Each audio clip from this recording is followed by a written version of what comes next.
Imagine a world where dense, emerald forests stretch across rolling hills beneath a warm sun.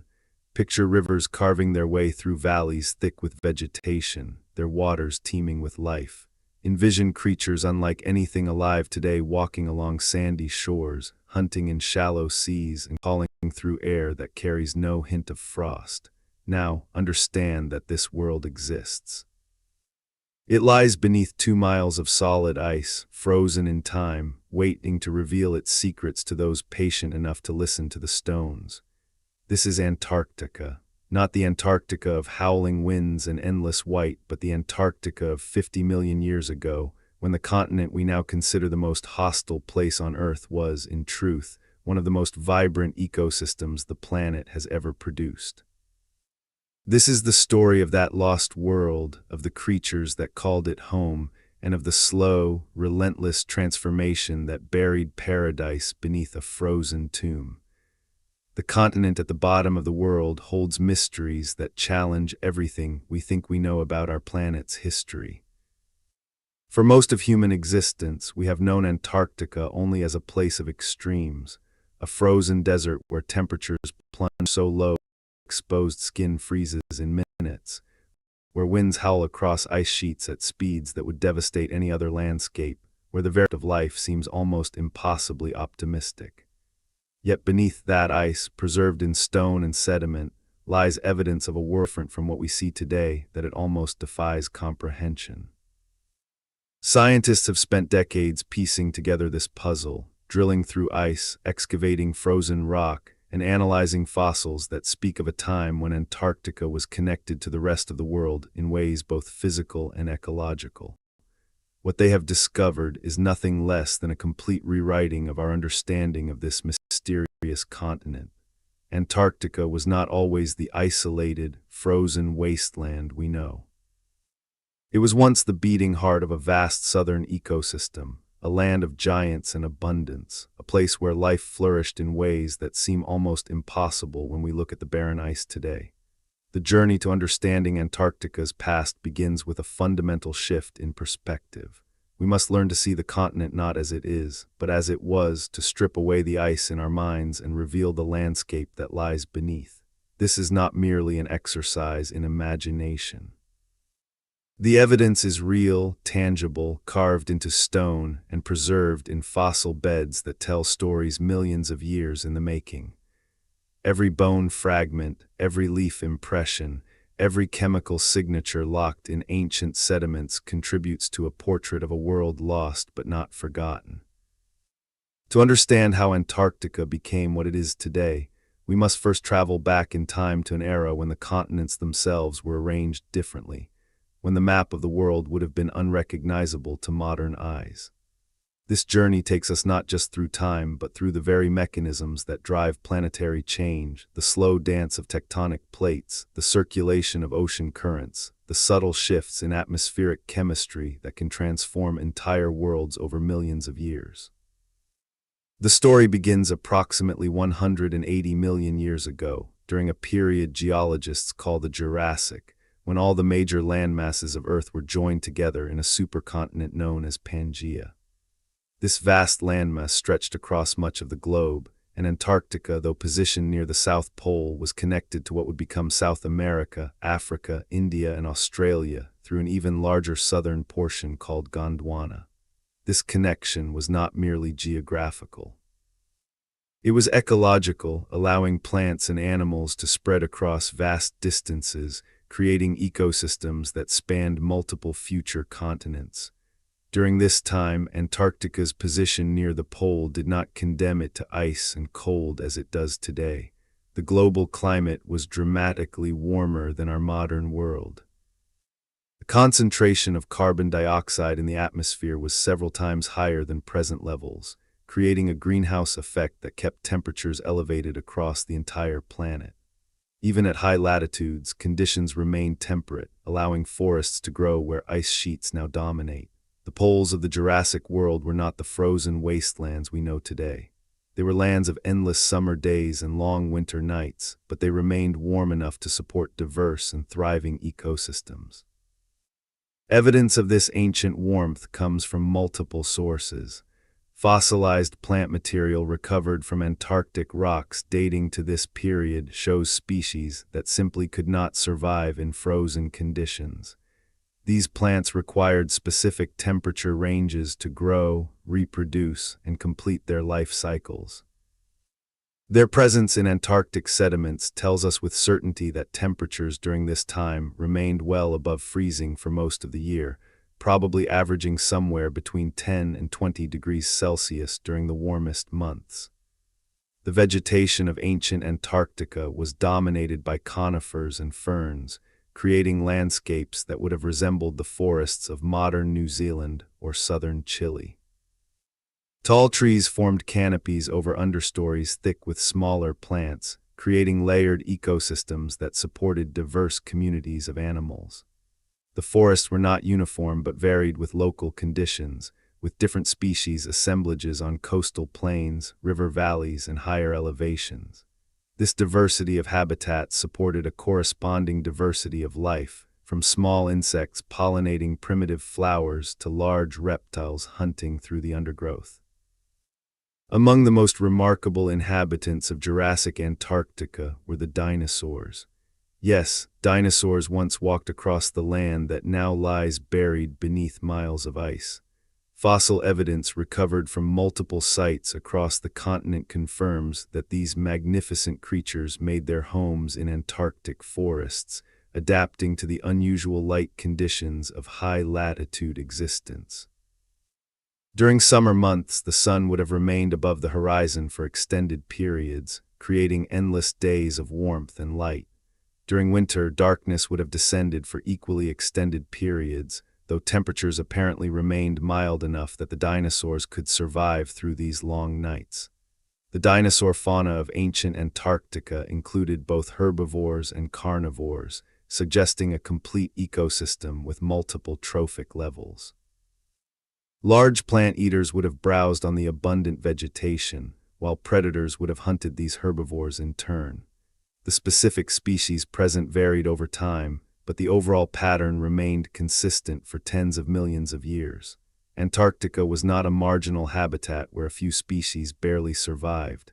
It was a fully functional ecosystem where dinosaurs thrived alongside other creatures in a complex web of relationships. Consider for a moment what this means about our understanding of Earth's past. The most inhospitable continent on the modern planet was once home to some of the most magnificent creatures ever to walk the Earth. The same ground that now supports nothing larger than microscopic organisms once trembled under the footsteps of giants.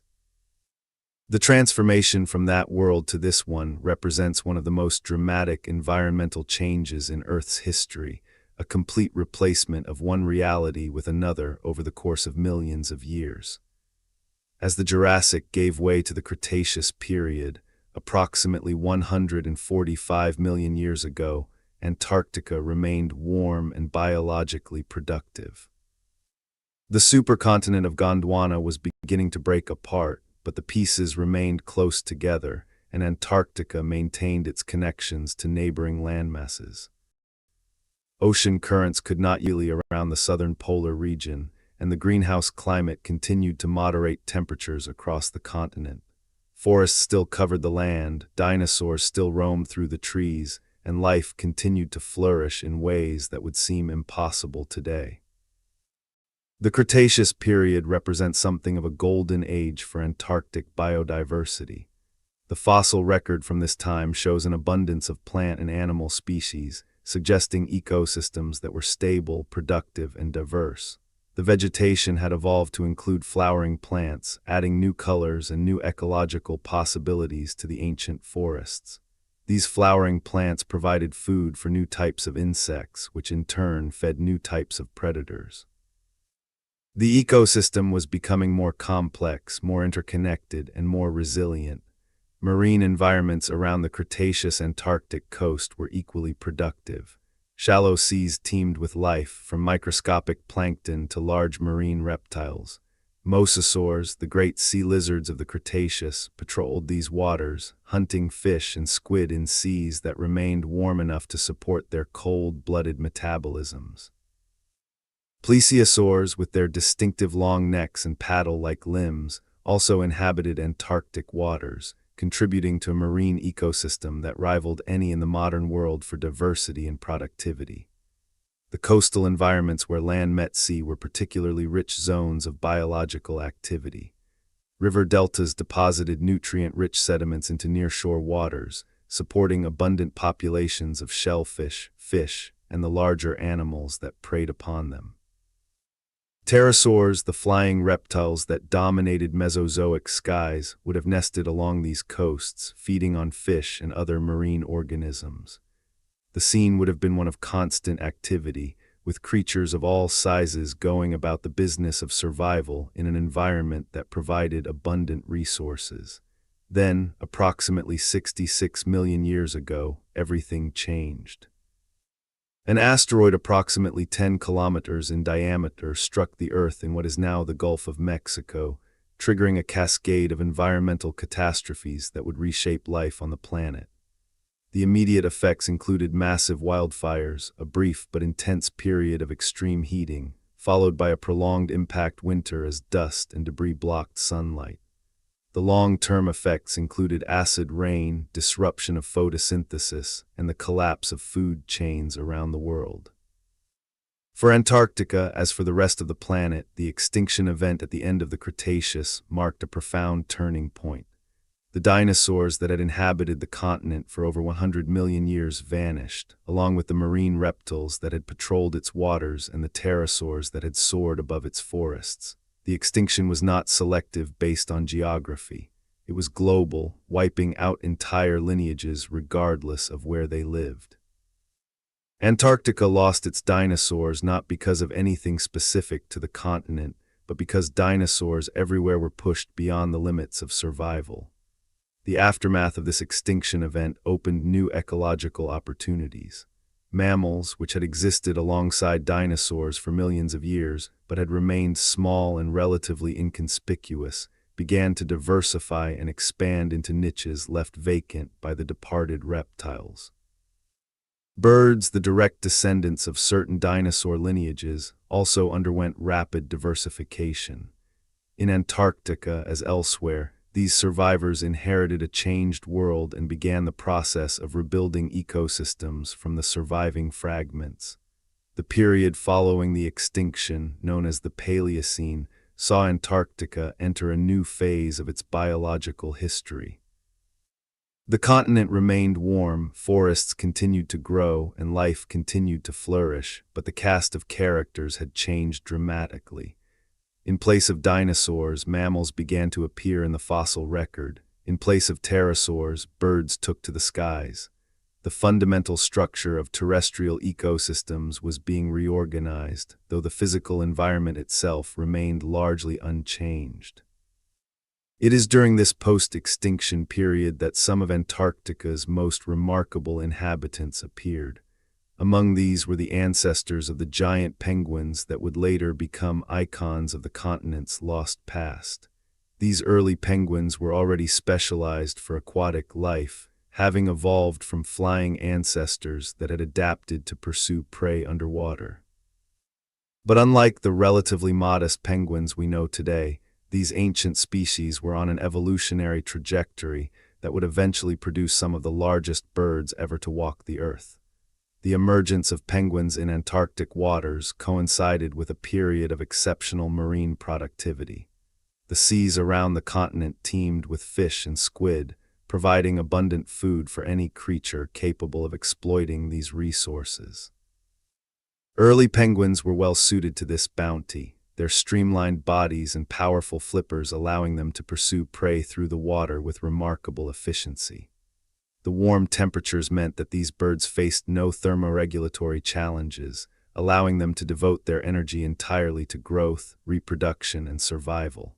Over the following millions of years, the penguins of Antarctica grew larger and larger, eventually reaching sizes that seem almost unbelievable today. The largest species stood nearly 6 feet tall and weighed well over 200 pounds, dwarfing the emperor penguins that are now the largest living members of the family. These giant penguins were apex predators in their coastal environments, hunting fish and squid that themselves grew to impressive sizes in the productive Antarctic waters. The anatomy of these giant penguins reveals much about their lifestyle and ecology. Their bones were dense and heavy, adaptations that helped them dive deeper and swim faster than smaller species. Their beaks were powerful and specialized for catching and holding slippery prey. Their flippers were proportionally larger than those of modern penguins, providing the thrust needed to propel their massive bodies through the water. Everything about these animals speaks of power, efficiency, and specialization for a particular way of life. Scientists have been able to reconstruct the appearance of these giant penguins with remarkable accuracy, combining evidence from skeletal remains with comparisons to living species. The picture that emerges is of birds that were superficially similar to modern penguins but scaled up to dimensions that seem almost fantastical. Imagine walking along an Antarctic beach 50 million years ago and encountering a penguin that stood at eye level, a creature as tall as an adult human with a beak capable of catching fish the size of salmon. This was the reality of ancient Antarctica, a world where the familiar had been transformed into something extraordinary. But the giant penguins were not alone in these productive waters. The marine ecosystem of Paleocene and Eocene Antarctica supported a diverse community of predators, each adapted to exploit different resources in different ways. Sharks patrolled the deeper waters, including ancestors of the great white sharks that still inhabit temperate oceans today. Marine mammals were beginning to appear, as the ancestors of whales and seals embarked on their own evolutionary journeys from land to sea. The waters around Antarctica were a theater of evolutionary experimentation, with multiple lineages independently evolving adaptations for marine life. On land, the post-extinction ecosystems of Antarctica were equally dynamic. Forests continued to dominate the landscape, though their composition had shifted following the extinction event. Flowering plants became more diverse and more dominant, while the conifers and ferns that had characterized earlier forests became relatively less important. This shift in vegetation had rippling effects through the entire ecosystem, affecting everything from the insects that pollinated plants to the mammals that fed on their fruits and seeds. The mammals of ancient Antarctica are particularly interesting because they provide a window into evolutionary processes that played out in isolation from other continents. As Gondwana continued to break apart, the connections between Antarctica and its neighbors became more tenuous. Animals that had once been able to migrate freely between landmasses found themselves increasingly isolated, evolving in response to local conditions rather than continental trends. This isolation produced some unique species that have no close relatives anywhere else in the world. Among the most distinctive mammals of ancient Antarctica were the marsupials, those pouched creatures that today are most diverse in Australia. During the period between approximately 60 and 40 million years ago, marsupials inhabited all three southern continents, Antarctica, South America, and Australia, which remained connected or closely situated to one another. These animals could move between landmasses, maintaining populations across a vast geographic range. Their diversity in Antarctica was substantial, including both herbivores and carnivores adapted to life in the cool, temperate forests. The marsupials of Antarctica shared their world with other mammal groups, including some that have left no descendants anywhere on the modern Earth. These enigmatic creatures are known only from fragmentary fossils, teeth, and bone fragments that hint at diversity we can only imagine. Some appear to have been specialized herbivores, adapted to feed on particular types of vegetation. Others may have been predators or omnivores, filling ecological roles that would later be occupied by very different animals. The details remain frustratingly incomplete, but the overall picture is clear. Ancient Antarctica supported a diverse and dynamic mammalian fauna. The vegetation that supported these mammals was dominated by southern beech forests, ecosystems similar to those that still exist in Tasmania, New Zealand, and southern South America. These forests were composed of broad-leaved trees that created shaded, moist environments beneath their canopies. The forest floor would have been carpeted with ferns and mosses, while climbing plants wound their way up tree trunks toward the light. The overall impression would have been one of lush, green abundance, a far cry from the barren ice we associate with Antarctica today. Fossils of these ancient forests have been recovered from multiple locations across Antarctica, providing detailed evidence of their composition and structure. Leaf impressions show the shapes of species that still exist in other parts of the southern hemisphere, confirming the biological connections between Antarctica and its neighbors. Petrified wood reveals growth rings that tell stories of seasonal variation, with periods of rapid growth during the long summer days alternating with slower growth during the darker winters. Pollen preserved in ancient sediments documents the full diversity of plant species, including many that left no other fossil traces. The climate that supported these forests was warmer than modern Antarctica, but not tropical. Temperatures during the warmest months probably reached 15 to 20 degrees Celsius in coastal areas, with cooler conditions at higher elevations and during winter months. Rainfall was abundant, supporting the dense vegetation and the rivers that drain the continental interior.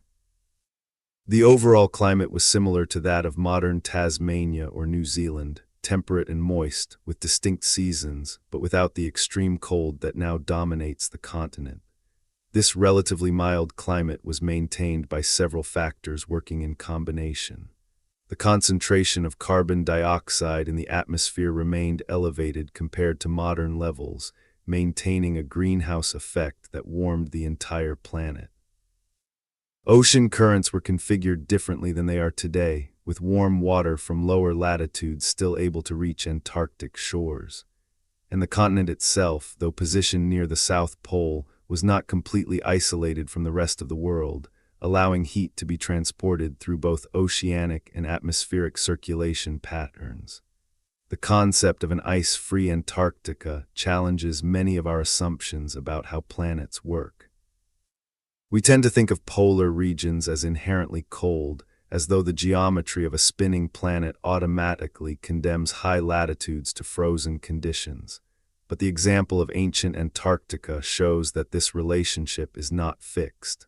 Climate depends on many factors, and changes in any of them can produce radically different outcomes. The poles have been warm before, and under the right conditions, they could be warm again.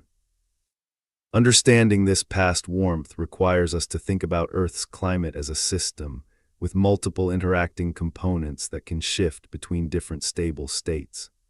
The carbon cycle, which regulates the concentration of greenhouse gases in the atmosphere, is one key component.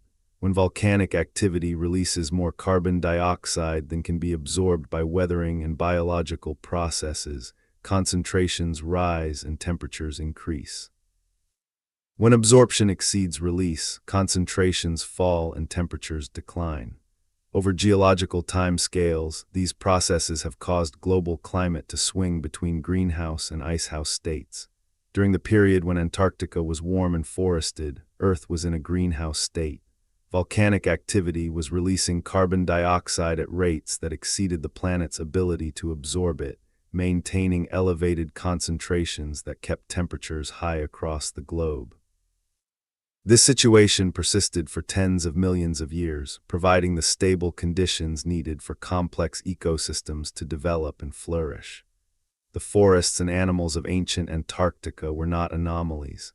They were the natural products of a world that operated by different rules than our modern planet. But this greenhouse world was not permanent. The forces that maintained it were themselves subject to change, and around 50 million years ago, those changes began to accelerate. The story of Antarctica's transformation from warm paradise to frozen desert is a story of multiple factors converging over millions of years, each contributing to a slow but inexorable decline in temperatures. Understanding this transformation requires us to follow several threads of evidence, each revealing different aspects of a complex and multifaceted process. The most important factor in Antarctica's cooling was the reorganization of ocean currents that accompanied the final breakup of Gondwana. For tens of millions of years, Antarctica had remained connected to other landmasses through land bridges or narrow straits that restricted the free circulation of water around the continent. Warm currents from lower latitudes could still reach Antarctic shores, moderating temperatures and maintaining the climate that supported forests and wildlife. But as the continental fragments drifted apart, these barriers began to disappear. The critical moment came approximately 34 million years ago, when the Drake Passage between Antarctica and South America opened wide enough to allow the establishment of a new ocean current. This circumpolar current, which still exists today, flows continuously around Antarctica, creating a barrier of cold water that isolates the continent from warmer regions to the north. Before this current existed, heat could flow relatively freely between the tropics and the polar region. After its establishment, Antarctica was surrounded by a ring of cold water that prevented warm currents from reaching its shores. The formation of the circumpolar current was not an instantaneous event, but a gradual process that played out over millions of years. As the Drake Passage widened and deepened, the current grew stronger and more effective at isolating the continent. The effects on climate were correspondingly gradual, with temperatures declining slowly but steadily over geological time. The forests that had covered Antarctica did not disappear overnight. They retreated gradually, replaced by increasingly cold, adapted vegetation, until finally even the hardiest species could no longer survive. Scientists have traced this decline through multiple lines of evidence. Oxygen isotopes preserved in fossil shells record the temperature of ancient seawater, providing a detailed history of oceanic cooling around Antarctica. Carbon isotopes reveal changes in the global carbon cycle that accompanied the transition from greenhouse to icehouse conditions. Sediment cores drilled from the ocean floor contain microfossils whose species composition shifted as waters cooled, with warm water species giving way to cold water ones over millions of years. The cooling of Antarctica was not merely a local phenomenon, but part of a global climatic transition. As the circumpolar current themselves increasingly marginal as temperatures declined, some adapted, evolving new traits that allowed them to cope with colder conditions. Others migrated, following the retreating warmth toward lower latitudes. And many simply went extinct, their lineages ending as the world they had evolved to inhabit slowly disappeared. The giant penguins were among those that struggled to adapt to changing conditions. Their large size, which had been advantageous in the warm, productive waters of earlier times, became a liability as prey became scarcer and waters grew colder. Maintaining such large bodies required enormous amounts of food, and as marine productivity declined, these requirements could no longer be met. Smaller penguin species, which needed less food and could survive on more limited resources, gradually replaced their giant relatives. The decline of the giant penguins illustrates a broader pattern that played out across Antarctic ecosystems. Large, specialized species were particularly vulnerable to environmental change, while smaller, more generalized species proved more resilient. This pattern is familiar from extinction events throughout Earth's history. Whenever conditions change rapidly, the specialists suffer while the generalists survive. The reshuffling of Antarctic ecosystems followed this pattern, with diverse communities of specialized organisms giving way to simpler assemblages of adaptable survivors. The terrestrial ecosystems of Antarctica underwent similar transformations. As temperatures declined, the forests that had covered the continent began to contract. Species that required warmer conditions disappeared first, replaced by hardier forms that could tolerate cooler temperatures. The overall diversity of vegetation declined, as species that could not adapt or migrate went extinct. The rich, multi-layered forests of earlier times gave way to simpler communities dominated by increasingly cold-tolerant species. The mammals that had inhabited Antarctic forests faced the same pressures. As their habitat shrank, their populations declined and eventually disappeared. Some species may have migrated to other continents, while land bridges or narrow ocean passages still permitted movement. Others simply vanished, their evolutionary experiments ending without descendants. The marsupials that had once been diverse and abundant in Antarctica eventually disappeared entirely from the continent, surviving only in South America and Australia. By approximately 30 million years ago, Antarctica had entered a new phase of its existence. The first permanent ice sheets had begun to form on the highest peaks and in the coldest interior regions. These early glaciers were modest compared to what would come later, but they marked a fundamental change in the nature of the continent. For the first time since the age of dinosaurs, Antarctica had become a land of ice and snow rather than forest and warmth. The formation of ice sheets created feedback mechanisms that accelerated further cooling. Ice reflects more sunlight than forest or bare ground, sending energy back into space rather than absorbing it. As ice sheets expanded, they reflected more and more solar radiation, causing temperatures to drop further and allowing ice to expand even more. This positive feedback loop meant that once significant ice had formed, it tended to grow rather than shrink, pushing the continent toward ever more frozen conditions. The ice sheets also affected global climate in ways that reinforced their own existence. By locking up enormous volumes of water as ice, they lowered global sea levels, exposing new land areas and changing the geography of coastlines around the world. By cooling the oceans around Antarctica, they strengthened the circumpolar current and increased the isolation of the continent. And by affecting atmospheric circulation patterns, they influenced climate in regions far removed from the polar region itself.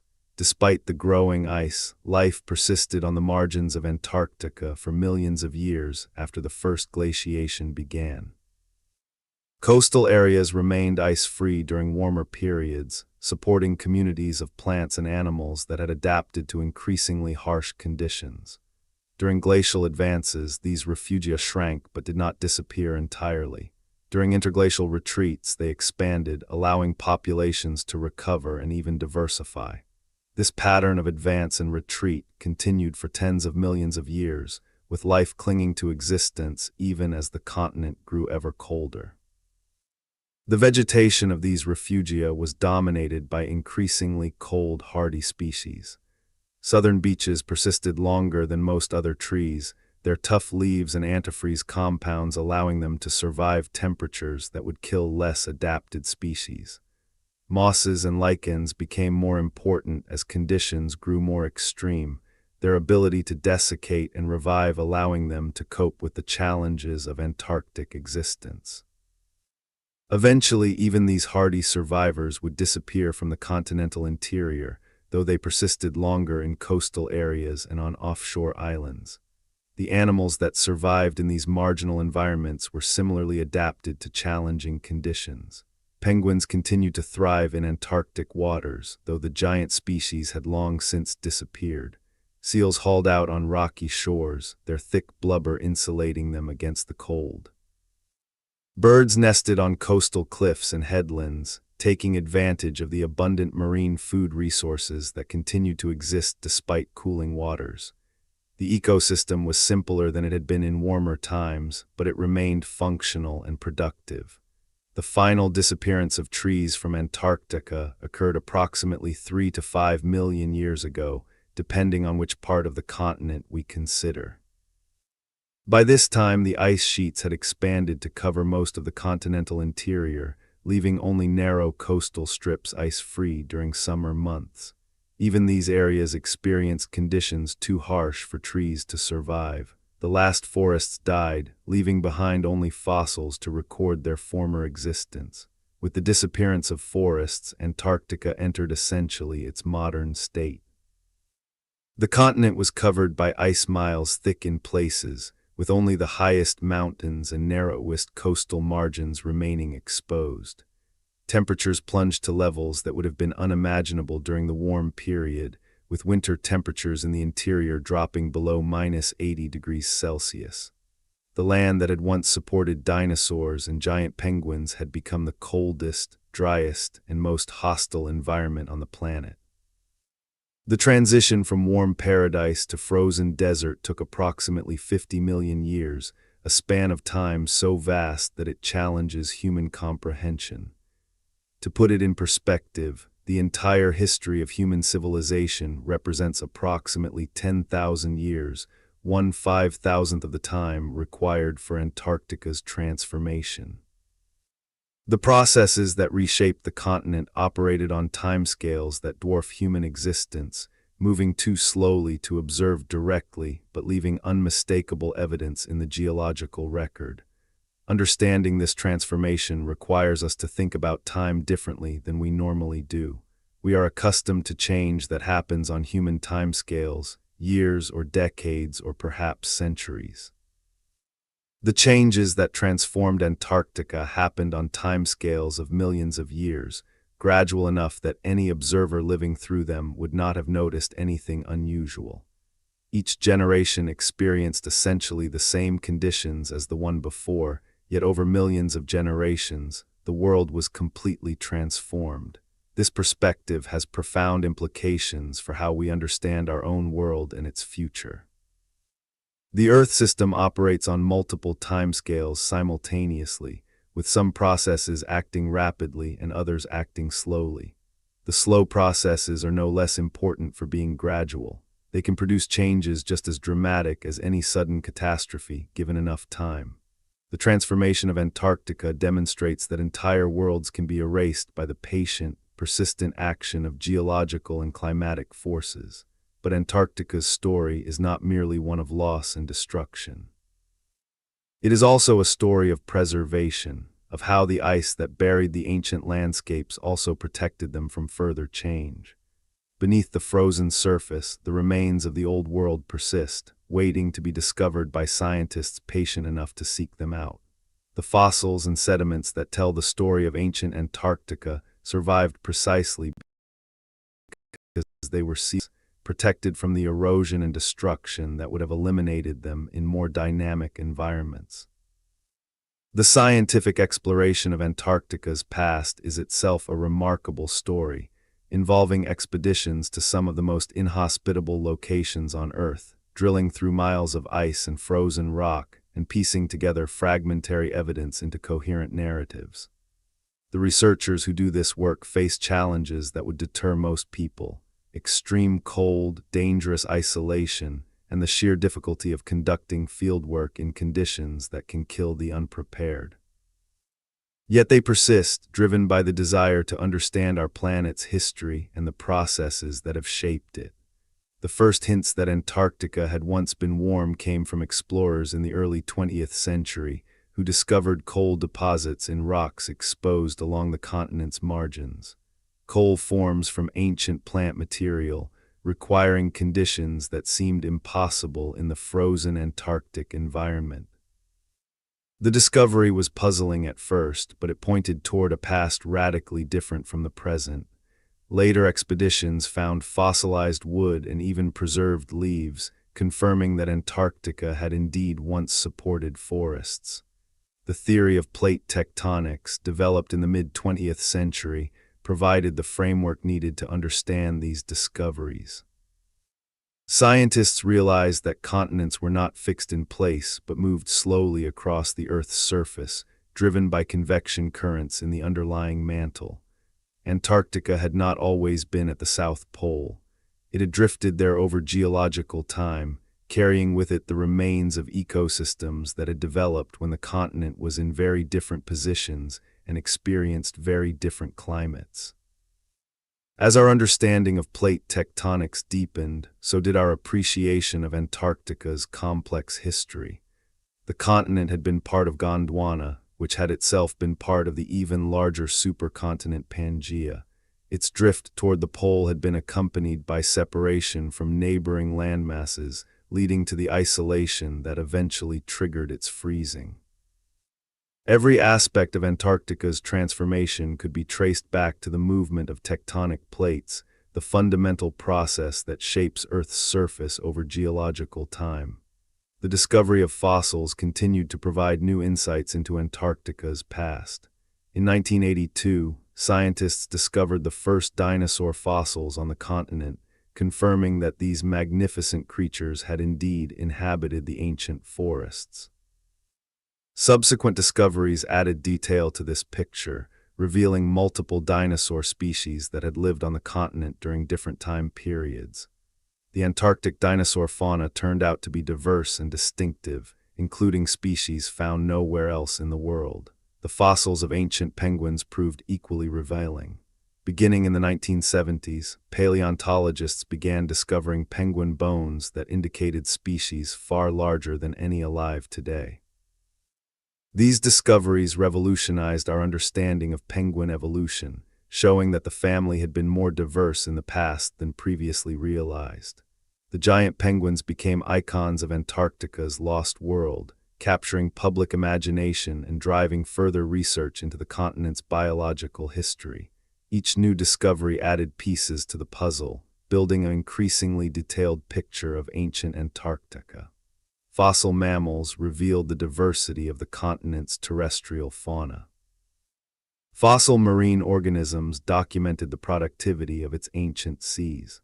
Fossil plants showed the composition and structure of its forests, and geological evidence traced the physical processes that had transformed the landscape over millions of years. The development of ice core technology added another dimension to this research. By drilling deep into the Antarctic ice sheet, scientists could recover samples of ancient snow that had been compressed into ice over hundreds of thousands of years. These cores contained bubbles of ancient air, preserving samples of the atmosphere from different periods. Analysis of these air samples revealed how atmospheric composition had changed over time, providing direct evidence of the greenhouse conditions that had maintained Antarctic warmth. Ice cores also contained dust and other particulates that recorded environmental conditions at the time each layer was deposited. Changes in dust composition indicated shifts in wind patterns and source regions.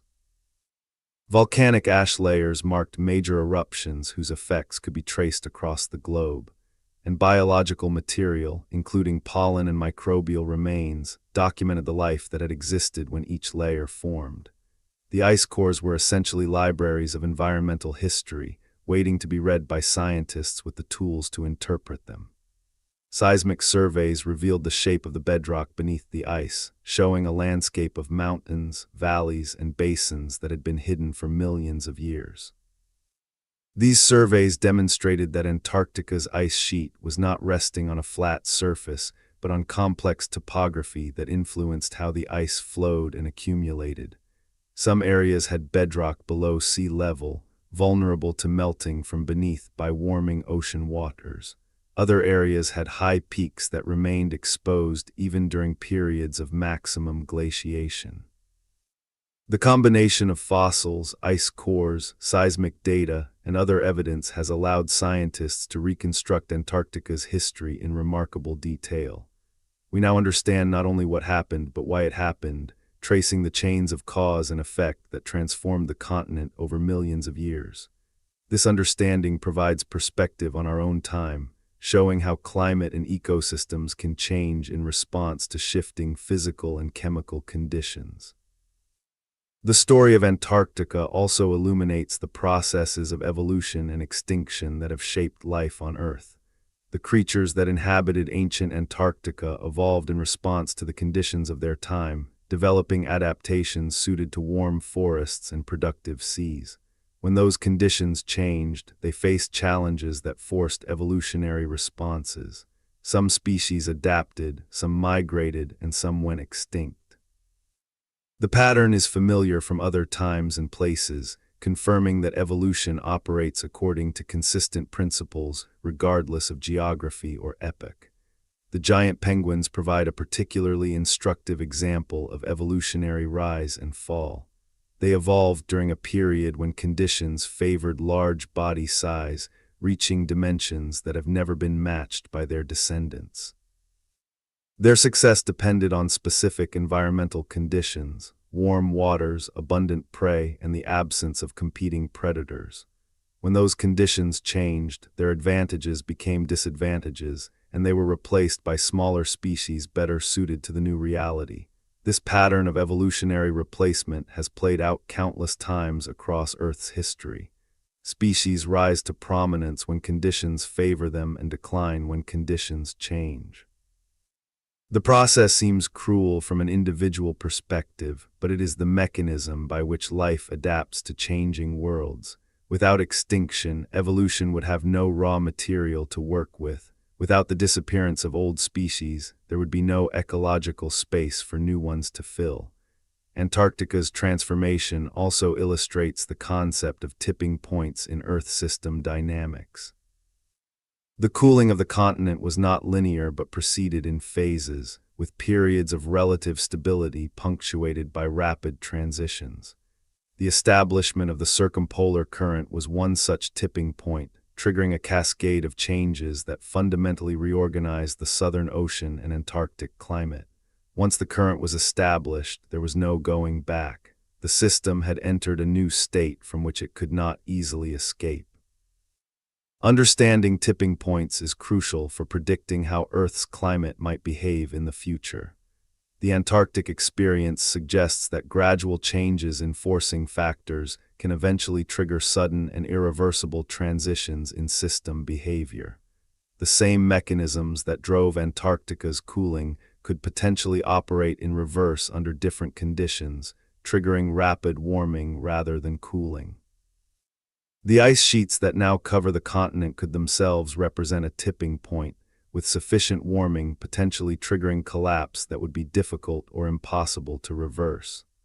The scientific community continues to investigate Antarctica's past, using increasingly sophisticated techniques to extract more information from fossil and geological evidence. New technologies allow analysis at finer scales, revealing details that were invisible to earlier generations of researchers. DNA preserved in frozen sediments provides genetic information about organisms that lived millions of years ago. Chemical signatures in fossil teeth reveal the diets and habitats of animals long extinct. Each new technique opens new windows onto the ancient world. International collaboration has been essential to this research. Antarctica belongs to no nation, governed instead by an international treaty that reserves the continent for peaceful scientific purposes. Scientists from countries around the world work together at research stations scattered across the continent, sharing resources and expertise in the pursuit of knowledge. This collaborative model has proven remarkably effective, producing a body of research that no single nation could have achieved alone. The logistics of Antarctic research remain challenging despite decades of experience. The continent's remoteness means that everything needed for survival must be transported thousands of miles from the nearest ports. The extreme cold requires specialized equipment and procedures that add cost and complexity to every operation. The short summer season limits the time available for field work, forcing researchers to work efficiently during the few months when conditions permit outdoor activity. Despite these challenges, the pace of discovery continues to accelerate. New fossil sites are discovered regularly, adding to our knowledge of ancient Antarctic life. Drilling projects penetrate deeper into the ice, extending the climate record further back in time. Remote sensing technologies reveal features of the landscape that were previously invisible, guiding researchers to sites with high potential for important finds. One of the most exciting developments in recent years has been the application of computer modeling to Antarctic paleoclimate research. By simulating the physics of ocean and atmosphere circulation under past conditions, scientists can test hypotheses about the mechanisms that drove climate change. These models have confirmed the importance of the circumpolar current in isolating Antarctica and driving cooling. They have also revealed subtleties in the system that were not apparent from geological evidence alone. The combination of field evidence and computer modeling has proven particularly powerful. Models can identify mechanisms and predict outcomes, while field data can test whether those predictions match reality. When models and data agree, confidence in the underlying understanding increases. When they disagree, researchers know that their understanding is incomplete and can focus efforts on resolving the discrepancy. This iterative process has driven rapid progress in understanding Antarctica's past. The story of Antarctica's transformation carries lessons that extend beyond the scientific realm. It demonstrates the impermanence of what seems permanent, the vulnerability of what seems stable, the capacity for complete transformation over sufficient time. The frozen continent we know today is not a fixed feature of Earth's geography, but a temporary condition that developed under specific circumstances and could potentially change under different circumstances. This perspective is both humbling and empowering. It is humbling because it reveals how small human existence is compared to the timescales on which planets operate. The entire history of our species is barely a footnote in Antarctica's story. It is empowering because it shows that the Earth system is responsive to changing conditions, that the current state of the planet is not inevitable, and that different choices could lead to different outcomes. The lost world beneath Antarctica's ice stands as testament to the planet's capacity for change. 50 million years ago, forests covered the land, dinosaurs had only recently disappeared, and giant penguins hunted in warm seas. Today, the same land lies buried beneath miles of ice, supporting almost no life at all. The transformation was complete, absolute, and took place through natural processes operating over geological time. Scientists continue to piece together the details of this story, recovering fragments of evidence from some of the most challenging environments on Earth. Each new discovery adds to our understanding, filling gaps in the narrative and revealing connections that were previously invisible. The work is painstaking, often frustrating, and always difficult, but it has yielded one of the most remarkable stories in Earth's history. The ancient world of Antarctica is lost but not forgotten. Its traces persist in fossil beds and sediment cores, in chemical signatures and genetic remnants, in the geological structures that record past conditions. Through careful study of these traces, we can reconstruct that lost world in ever greater detail, understanding not only what existed, but why it existed and how it came to end. As we continue this exploration, we gain not only knowledge of the past, but perspective on the present and future.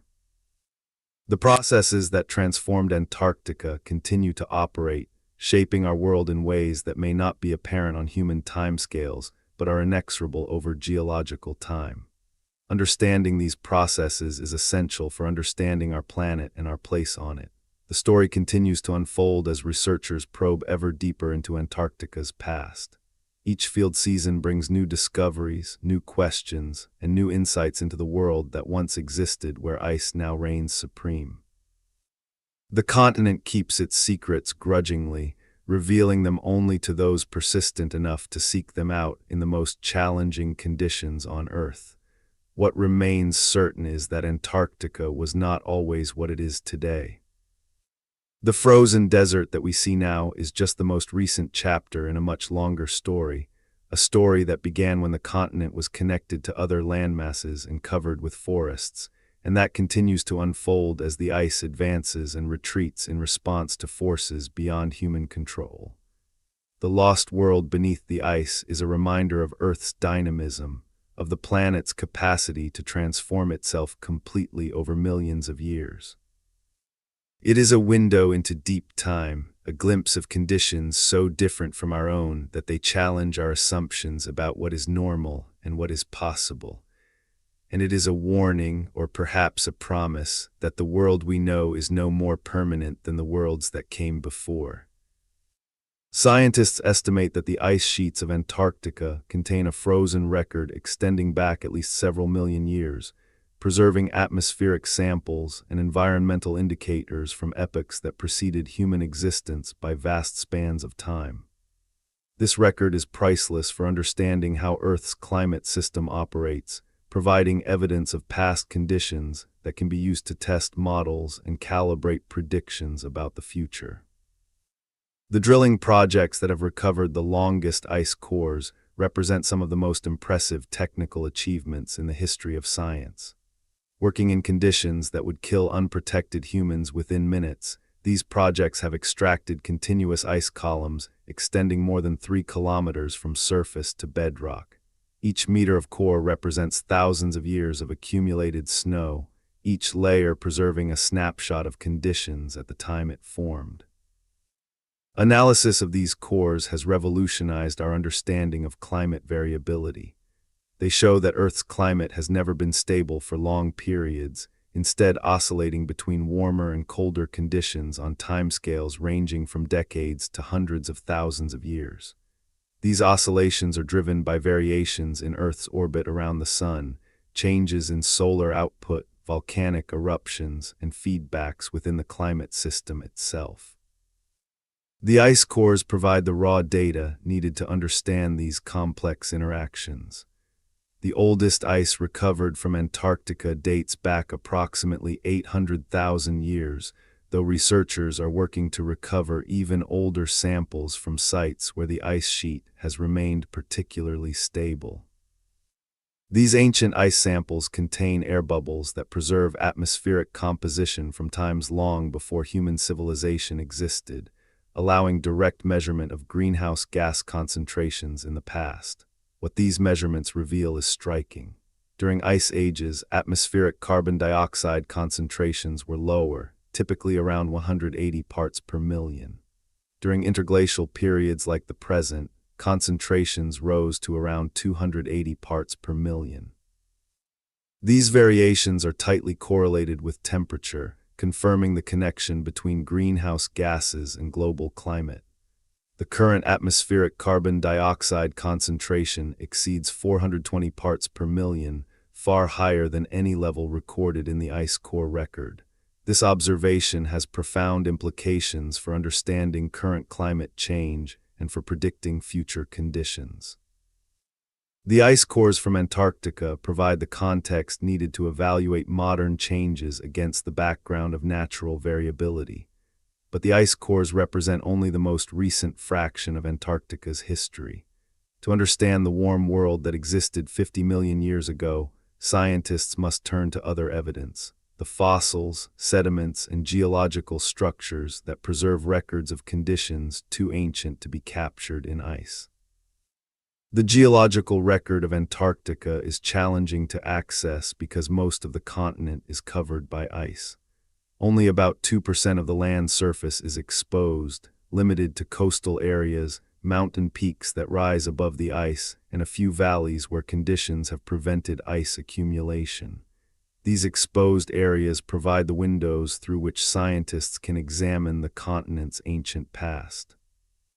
The Transantarctic Mountains, which divide Antarctica into eastern and western portions, contain some of the most important fossil sites on the continent.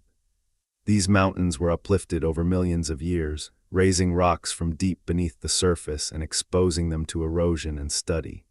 The exposed rocks span a vast range of ages, from formations nearly 2 billion years old to relatively recent sediments deposited within the past few million years. Within these ancient rocks, paleontologists have discovered fossils that document the evolution of life on Antarctica across hundreds of millions of years. The oldest fossils are of simple marine organisms, primitive creatures that inhabited the seas when Antarctica was still part of larger landmasses. More recent formations contain the remains of dinosaurs, mammals, and the diverse plants that comprised ancient Antarctic forests. One particularly important formation is the La Meseta Formation on Seymour Island, located near the tip of the Antarctic Peninsula. This site has yielded an extraordinary array of fossils from the period immediately following the extinction of the dinosaurs, including the giant penguin remains that have attracted so much scientific attention. The fossils are remarkably well preserved, in some cases retaining fine details that allow detailed anatomical reconstruction. The La Meseta Formation accumulated in shallow marine and coastal environments approximately 50 to 35 million years ago, during the transition from greenhouse to icehouse conditions. The fossils it contains document a world in flux, with communities changing as climate cooled and the environment transformed. Early layers contain species adapted to warm conditions, while later layers show the transition toward cold-adapted communities. Other important sites include the Prince Charles Mountains, where fossils of plants and freshwater animals document ancient forest and lake environments, and various locations around the McMurdo Sound region, where volcanic activity has exposed rocks from different periods of Antarctic history. Each site provides a different window into the past, and together they allow reconstruction of the continent's evolution over geological time. The fossils recovered from these sites represent only a tiny fraction of the organisms that once inhabited Antarctica. The process of fossilization is rare, requiring specific conditions that preserve remains before they decompose.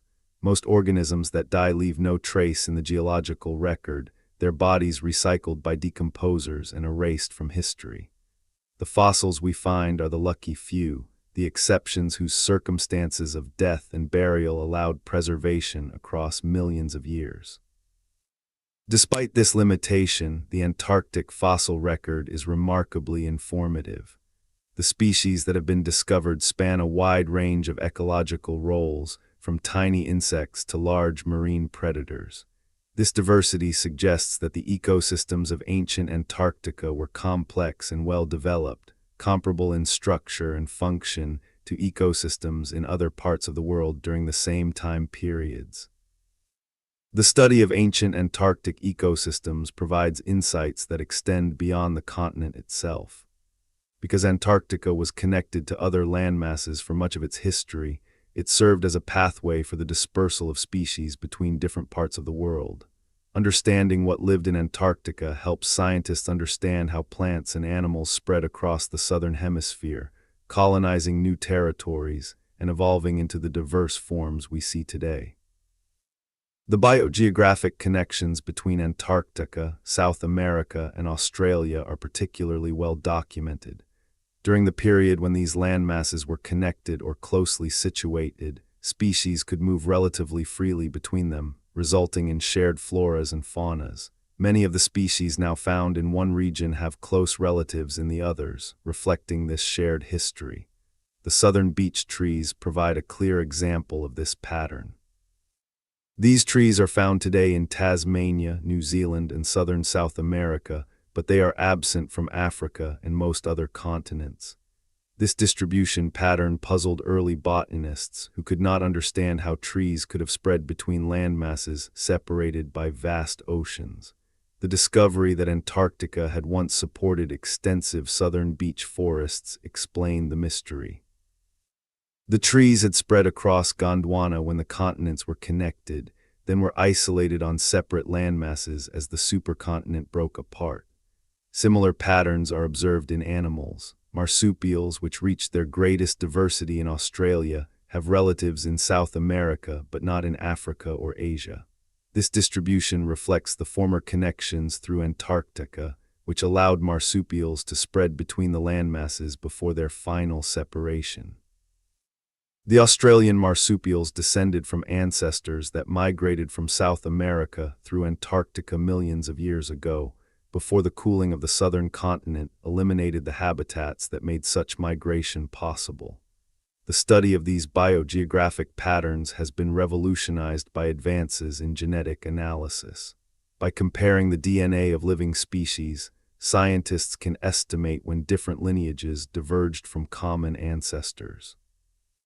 These molecular clock estimates can be compared with the timing of geological events like continental separation, testing whether biological evolution matches the patterns predicted by plate tectonic reconstructions. In most cases, the match is remarkably good. The divergence times estimated from molecular data correspond closely to the separation of continents documented in geological records. This agreement confirms both the molecular techniques and the plate tectonic reconstructions, providing mutual support for understanding Earth's history. The story of Antarctica illustrates how different scientific disciplines can be integrated to understand complex historical processes. Paleontology provides evidence of ancient life. Geology reveals the physical history of the landscape. Chemistry documents environmental conditions. Physics explains the mechanisms of climate change. Biology shows how organisms respond to environmental variation. And mathematics provides the tools needed to model these complex systems and test hypotheses against data. This interdisciplinary approach has been essential for understanding Antarctica's transformation. No single discipline could provide a complete picture, but together they reveal a narrative that is both coherent and compelling. The warm forests of ancient Antarctica are not speculation or fantasy.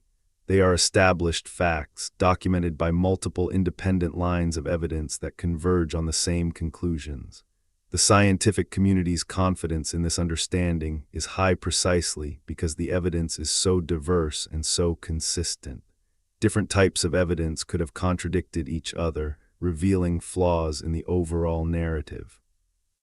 Instead, they support and reinforce each other, building a picture that is both detailed and robust. As we consider the story of Antarctica's lost world, we are confronted with questions about permanence and change, about stability and transformation, about the deep forces that shape planetary histories. The world we live in today is not permanent. It is a snapshot in time, a momentary configuration that will eventually give way to something different. This realization can be unsettling, challenging our assumption that the world around us is stable and predictable. But it can also be liberating, showing that conditions we might take for granted are actually contingent, products of specific circumstances that could have been different and might become different again. The Antarctic ice sheet itself is not permanent. It formed under specific climatic conditions and persists because those conditions continue to exist. If conditions change sufficiently, the ice could melt, exposing the ancient landscape that has been hidden for millions of years. This possibility is not merely theoretical. During past warm periods, the ice sheets were smaller than they are today, and during the warmest periods, they may have disappeared entirely. Scientists are actively investigating the stability of the Antarctic ice sheet under current and projected future conditions. Their findings suggest that parts of the ice sheet are vulnerable to destabilization, particularly in western Antarctica, where the bedrock lies below sea level. Warming ocean waters could penetrate beneath the ice, melting it from below and triggering collapse that could raise global sea levels by several meters. Understanding the past behavior of the Antarctic ice sheet provides context for assessing its future. Ice cores, sediment cores, and geological evidence reveal how the ice responded to past climate variations, providing analogs for potential future changes. This evidence suggests that the ice sheet is sensitive to relatively small changes in temperature and ocean circulation, raising concerns about its stability in a warming world. The story of ancient Antarctica thus connects directly to questions about our planet's future. The same forces that transformed a warm, forested continent into a frozen desert could potentially operate in reverse, transforming the frozen desert back toward warmer conditions. The timescales of such change are usually long by human standards, but the processes are real and could accelerate under certain circumstances. As we continue to explore Antarctica's past, we are really exploring our planet's capacity for change, its dynamism, its responsiveness to shifting conditions. The lost world beneath the ice is a mirror in which we can see our own world differently, recognizing its contingency and vulnerability, its position within a much longer story of planetary evolution. The giant penguins that once hunted in warm Antarctic waters are long gone, their descendants now evolved into the smaller species that endure in the cold. The forests that once covered the land are preserved only as fossils, their species surviving in other parts of the world where conditions remained favorable. The entire ecosystem that flourished 50 million years ago has been erased and replaced by something unrecognizably different. Yet the evidence of that lost world persists, locked in stone and ice, waiting to be discovered and interpreted. Each fossil found, each core drilled, each measurement made adds to our understanding of what was and what might be again. The exploration continues, driven by human curiosity and enabled by human ingenuity. Scientists brave conditions that would have been unsurvivable to explorers of earlier generations, protected by technologies that make the hostile habitable. They probe deeper into the ice, reach farther across the continent, and reveal more of the hidden history with each passing year. The story they are telling is one of transformation on a scale that challenges human comprehension, of worlds rising and falling over spans of time that dwarf human existence, of forces that operate with patient persistence regardless of human observation or concern. It is a story that places our own moment in context, revealing it as one chapter in a much longer narrative that began billions of years before us and will continue billions of years after us. Antarctica's lost world is not truly lost. It persists in the evidence that scientists recover, in the reconstructions they build, in the understanding they develop. Through their work, we can glimpse that ancient paradise, walk mentally through its forests, watch its giant penguins dive into warm seas, and wonder at the relentless processes that transformed it into the frozen continent we know today. This knowledge is a gift from the past to the present, purchased through the hard work of generations of researchers and preserved in the scientific literature for future generations to build upon. It tells us where we came from, what we are part of, and what possibilities exist for the future of our world. The Antarctic ice sheet contains more than just frozen water. It contains history, preserved across millions of years, waiting to be read by those with the skills and patience to decipher it. Each year that history becomes clearer, the picture more detailed, the understanding more complete. What remains to be discovered is difficult to predict. The continent still holds many secrets, buried beneath miles of ice or hidden in unexplored rock formations. Future expeditions will surely find fossils of species unknown to science, evidence of events not yet documented, connections not yet recognized. The story of ancient Antarctica is still being written, with each new discovery adding chapters to a narrative that spans tens of millions of years. For now, we can appreciate what has been learned and contemplate its implications. Antarctica was not always frozen. It was once a land of warmth and life, connected to the rest of the world and supporting ecosystems as complex and vibrant as any on the planet. Its transformation into the frozen desert we know today was driven by forces that continue to operate, shaping our world in ways we are only beginning to understand. The lost world beneath the ice calls to us across millions of years, reminding us that nothing is permanent, that change is the one constant in planetary history, and that the world we know is just one moment in a much longer story of transformation and renewal.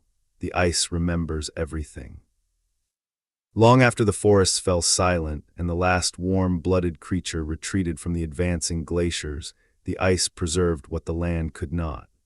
Locked within its crystalline layers are the chemical signatures of ancient atmospheres, the dust of vanished landscapes, the microscopic remains of organisms that lived and died in conditions so different from the present that they seem to belong to another planet entirely.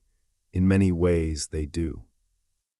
The Antarctica that exists today and the Antarctica that existed 50 million years ago share the same geographic coordinates but almost nothing else. They are two expressions of the same place, separated by an abyss of time so deep that even the rocks have changed their stories. In the first part of our journey through Antarctica's hidden past, we traced the broad outlines of the continent's transformation, from warm, forested paradise to frozen desert, following the major forces of plate tectonics, ocean circulation, and atmospheric chemistry that drove one of the most dramatic environmental changes in Earth's history. We met the giant penguins that once dominated coastal waters, the forests that draped the continent in green, and the diverse communities of mammals and reptiles that inhabited a world almost unrecognizable compared to the one we know. Now we go deeper. We follow the scientists into the field, into the ice cores and the fossil beds, into the laboratories where ancient evidence is coaxed into speaking its secrets. We examine the specific mechanisms of change in greater detail, exploring how ocean currents reorganized themselves, how individual species responded to mounting environmental pressure, and how the fossil record was assembled from fragments scattered across one of the most inhospitable landscapes on Earth. We ask harder questions and pursue more elusive answers, always guided by the evidence that the continent itself has preserved across the vast reaches of geological time. And we consider what all of this means, not just as history, but as a window into understanding how our planet works, how ecosystems build themselves and collapse, how life finds ways to persist even as the world around it transforms beyond recognition. The story of ancient Antarctica is ultimately a story about resilience and change, about the deep rhythms of a living planet, and about our own place within a history far longer and more complex than we can easily grasp. Let us begin where the evidence is most tangible, with the fossils themselves, those remarkable survivors of time's relentless erosion, and with the people who have dedicated their careers to finding and interpreting them. The Antarctic Peninsula stretches northward from the main body of the continent like a pointing finger, reaching toward the southern tip of South America across the Drake Passage. It is among the more accessible parts of Antarctica, relatively warmer than the interior, with rocky coastlines exposed during summer months that allow field parties to work without the extreme logistical challenges of interior expeditions. It is also, not coincidentally, one of the richest areas for paleontological discovery on the continent.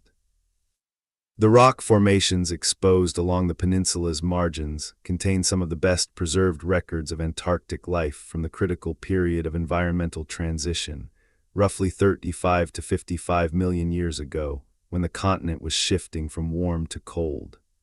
Seymour Island, a small and desolate piece of land off the northeastern tip of the Antarctic Peninsula, has become one of the most important paleontological sites in the southern hemisphere.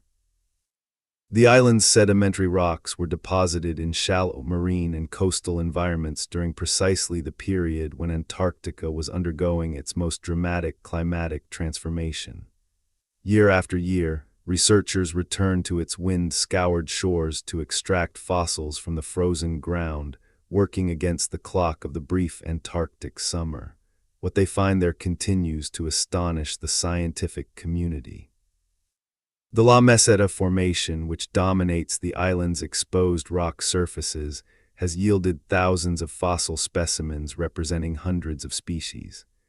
Sharks and rays, bony fish, shellfish, worms, sea urchins, crabs, and the bones of larger vertebrates including penguins and early marine mammals have all been recovered from these rocks. The sheer diversity is a testament to the biological richness of the ancient environment, a productive shallow sea ecosystem that teemed with life during a time when Antarctica was still relatively warm. The giant penguin fossils recovered from Seymour Island are among the most scientifically significant finds in the history of Antarctic paleontology.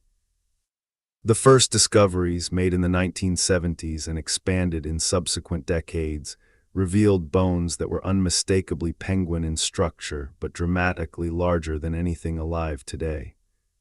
Femur bones, the upper leg bones that are useful for estimating body size, indicated creatures that stood close to 6 feet tall and weighed in excess of 250 pounds. These were not marginal outliers but apparently common members of the coastal community, their bones found in multiple layers of the formation and at multiple locations across the island.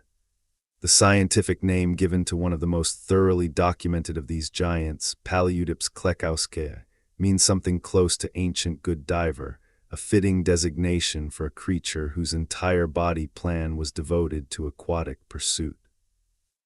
Analysis of its skeletal structure reveals adaptations that go far beyond simple enlargement of a modern penguin blueprint. The bones of this species were extraordinarily dense, denser even than those of the largest living penguins, suggesting that it dove to considerable depths in pursuit of prey. Dense bones reduce buoyancy, allowing diving birds to submerge more easily and remain underwater longer than lighter-boned competitors. The beak of this giant was long, powerful, and sharply pointed, clearly designed for catching and holding slippery fish and squid.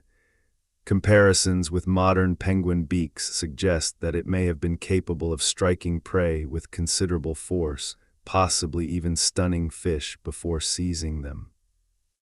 The overall impression is of a supremely capable marine predator, an apex hunter in its coastal ecosystem, limited in its prey choices only by what the warm, productive seas of ancient Antarctica could provide, and those seas provided abundantly. The same rocks that contain giant penguin bones are filled with the remains of potential prey species, fish of diverse types and sizes, squid and other cephalopods documented by their distinctive hard parts, and smaller vertebrates that would themselves have been food for larger predators. The ancient Antarctic continental shelf was a zone of extraordinary biological productivity, its waters rich in the nutrients that support dense populations of marine life from the smallest plankton to the largest consumers. This productivity was driven by the same factors that make modern high-latitude seas so biologically rich: the upwelling of deep, nutrient-laden water from the ocean depths, stimulated by winds and the configuration of the seafloor. Even in the warmer world of 50 million years ago, these upwelling systems operated, delivering the raw materials for biological production to surface waters, where sunlight could power photosynthesis and the growth of plant plankton. The ancient Antarctic seas were not just warm, they were productive in ways that supported large-bodied predators at multiple levels of the food web. The giant penguins were not the only large predators in these waters, though they may have been among the most conspicuous. Sharks of various species patrolled the same seas, as documented by abundant fossil teeth found throughout the La Meseta Formation. The shark fauna of ancient Antarctica was diverse, including ancestors of species still living today and representatives of groups that have since gone extinct. Among the most impressive were large species whose teeth rival those of the great white shark in size, suggesting apex marine predators capable of taking prey much larger than fish. The presence of large sharks in the same environment as giant penguins raises interesting questions about their ecological interactions.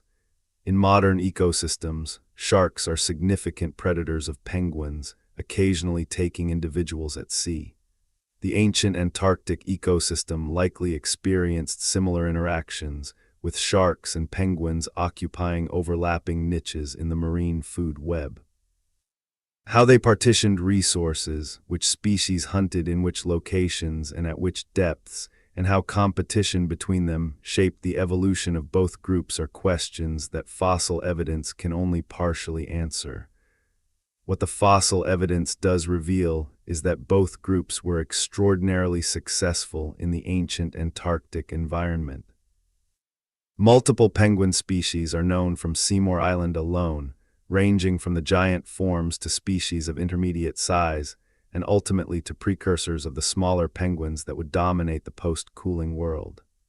This diversity of penguin species implies that the ancient Antarctic coastal ecosystem was rich enough to support several large-bodied seabird predators simultaneously, with each species presumably exploiting slightly different resources or hunting in slightly different ways. The coexistence of multiple large penguin species presents an evolutionary puzzle. In ecological theory, species that are too similar in their resource use cannot coexist indefinitely.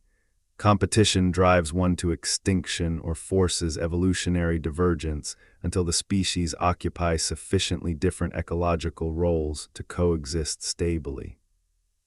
The multiple giant penguin species of ancient Antarctica must therefore have partitioned resources in ways that reduced direct competition, perhaps by hunting at different depths, in different offshore zones, or at different times of year.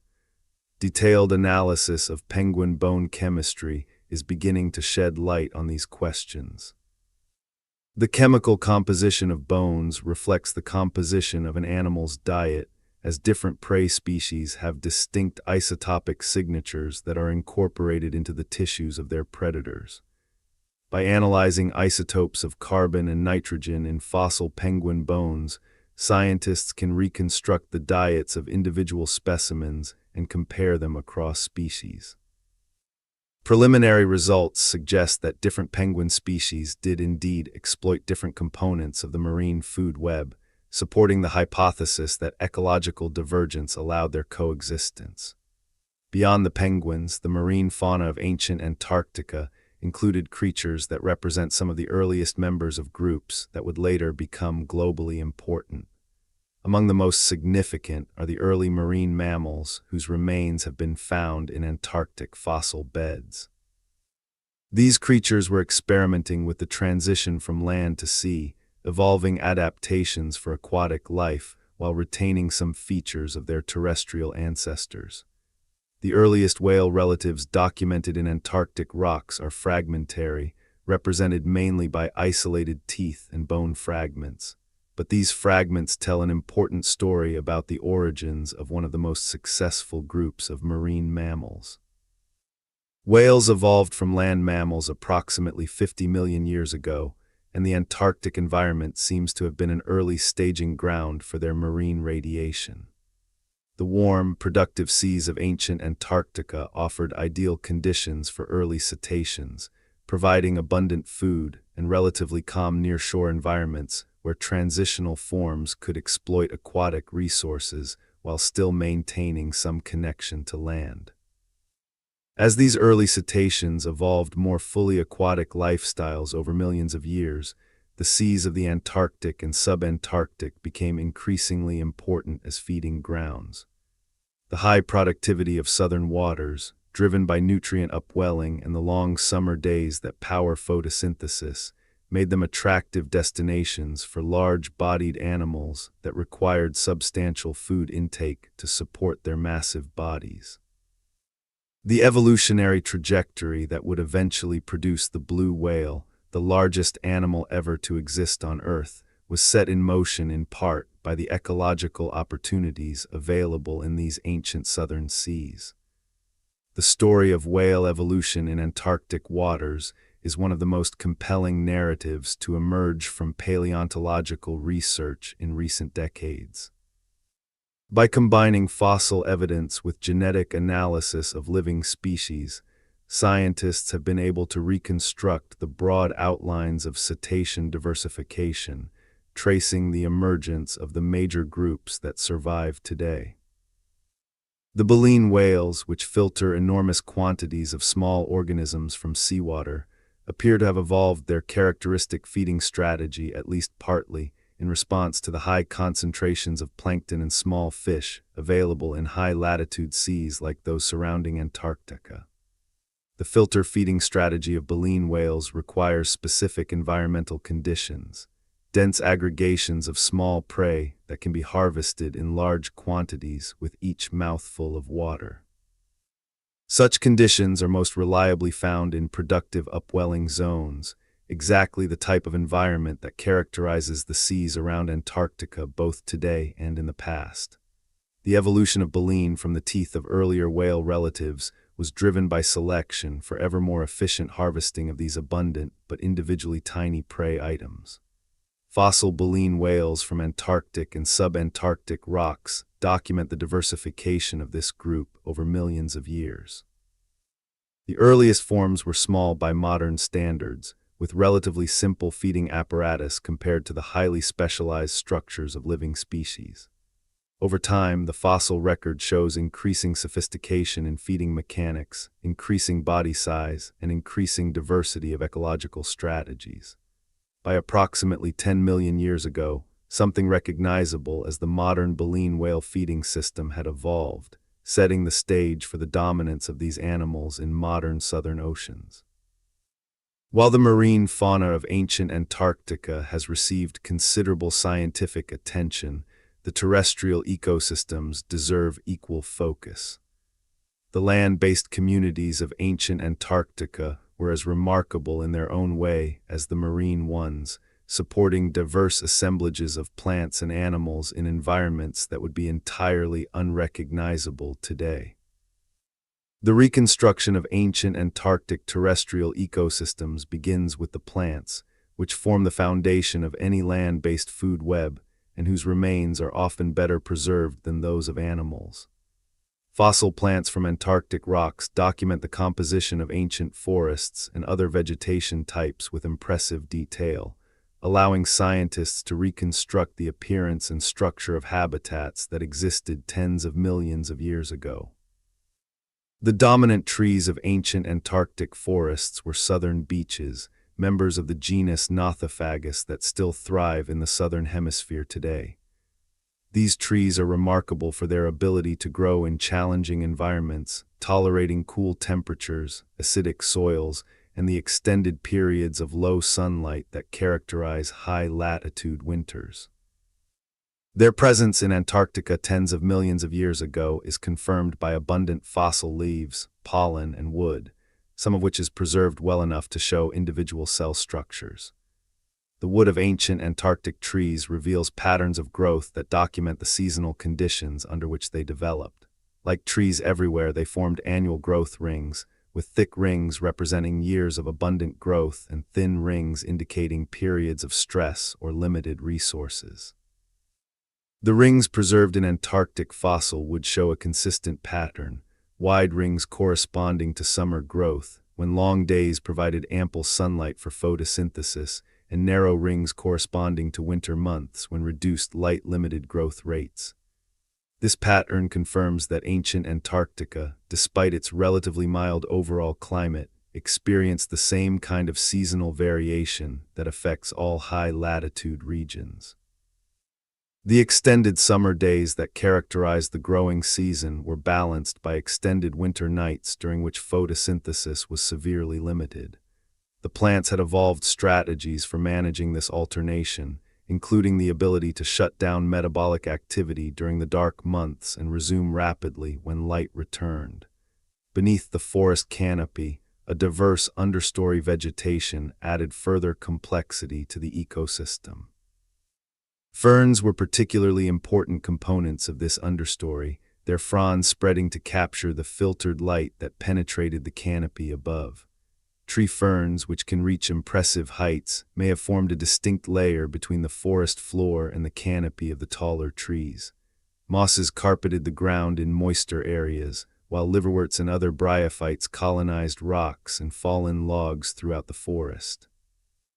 The diversity of plant species in ancient Antarctic forests is documented by pollen records preserved in lake sediments and other depositional environments. Pollen is extraordinarily resistant to decay, surviving millions of years in sediments that destroy virtually all other organic material. By analyzing the types and relative abundances of pollen grains preserved in ancient sediments, palynologists can reconstruct the composition of past vegetation communities with considerable accuracy. The pollen records from Antarctica reveal that the forests were not uniform, but varied in composition with elevation, moisture, and other local conditions. Coastal lowlands supported the most diverse communities, with multiple tree species growing alongside a rich variety of understory plants. Higher elevations and drier areas supported simpler communities dominated by the most stress-tolerant species. River valleys and lake shores had their own distinctive vegetation, including aquatic plants and the moisture-loving species that thrive in riparian environments. This habitat diversity was crucial for supporting the diversity of animal life that inhabited ancient Antarctica. Just as modern ecosystems support more species when they include a variety of habitat types, the patchwork of forest communities, open areas, wetlands, and coastal zones in ancient Antarctica provided niches for a wider range of animals than any single habitat type could support alone. Among the animals that inhabited these diverse habitats were a variety of insects, those small but ecologically crucial creatures that perform essential functions as pollinators, decomposers, and prey for larger animals. Insect fossils from Antarctica are rare but not unknown, preserved in amber or as compression fossils in fine-grained sediments. The specimens that have been found show that the insect fauna of ancient Antarctica was diverse, including beetles, flies, moths, and other groups that are familiar from modern temperate forests. The presence of diverse insect communities implies the presence of flowering plants that relied on insects for pollination, a co-evolutionary relationship that drives the diversification of both groups. The flowering plants that evolved alongside their insect pollinators in ancient Antarctica would have provided food for seed-eating birds and mammals, adding another level of complexity to the ecosystem structure. Fruits and seeds produced in abundance by flowering plants represent a concentrated food resource that supports diverse communities of consumers. The mammals of ancient Antarctica exploited these plant resources in various ways, depending on their specific dietary adaptations. Herbivorous species fed directly on leaves, fruits, and seeds, while omnivores consumed a mixture of plant material and animal prey. Some species may have been specialized for particular food types, evolving digestive systems and feeding apparatus suited to specific diets. Others were probably generalists, able to shift their diets in response to seasonal availability of different food resources. The marsupials that inhabited ancient Antarctica were particularly diverse in their dietary strategies. The group includes both strict herbivores and carnivores among its living members, and the ancient Antarctic species apparently showed similar ecological diversity. Fossil remains from the continent, though fragmentary, suggest the presence of small insect-eating forms, medium-sized omnivores, and possibly larger herbivores that browsed on the abundant forest vegetation. The carnivorous marsupials of ancient Antarctica are particularly intriguing because they may have been the top terrestrial predators on the continent, filling roles that elsewhere were occupied by placental mammals or, earlier, by reptiles. Without access to the detailed fossil remains needed for definitive conclusions, scientists can only speculate about the specific species involved and their ecological roles. But the existence of multiple prey species implies the existence of predators capable of exploiting them, and the marsupials are the most likely candidates for this role in the ancient Antarctic terrestrial ecosystem. Predator-prey relationships are fundamental to ecosystem function, regulating population sizes and driving evolutionary arms races that shape the characteristics of both predators and their prey.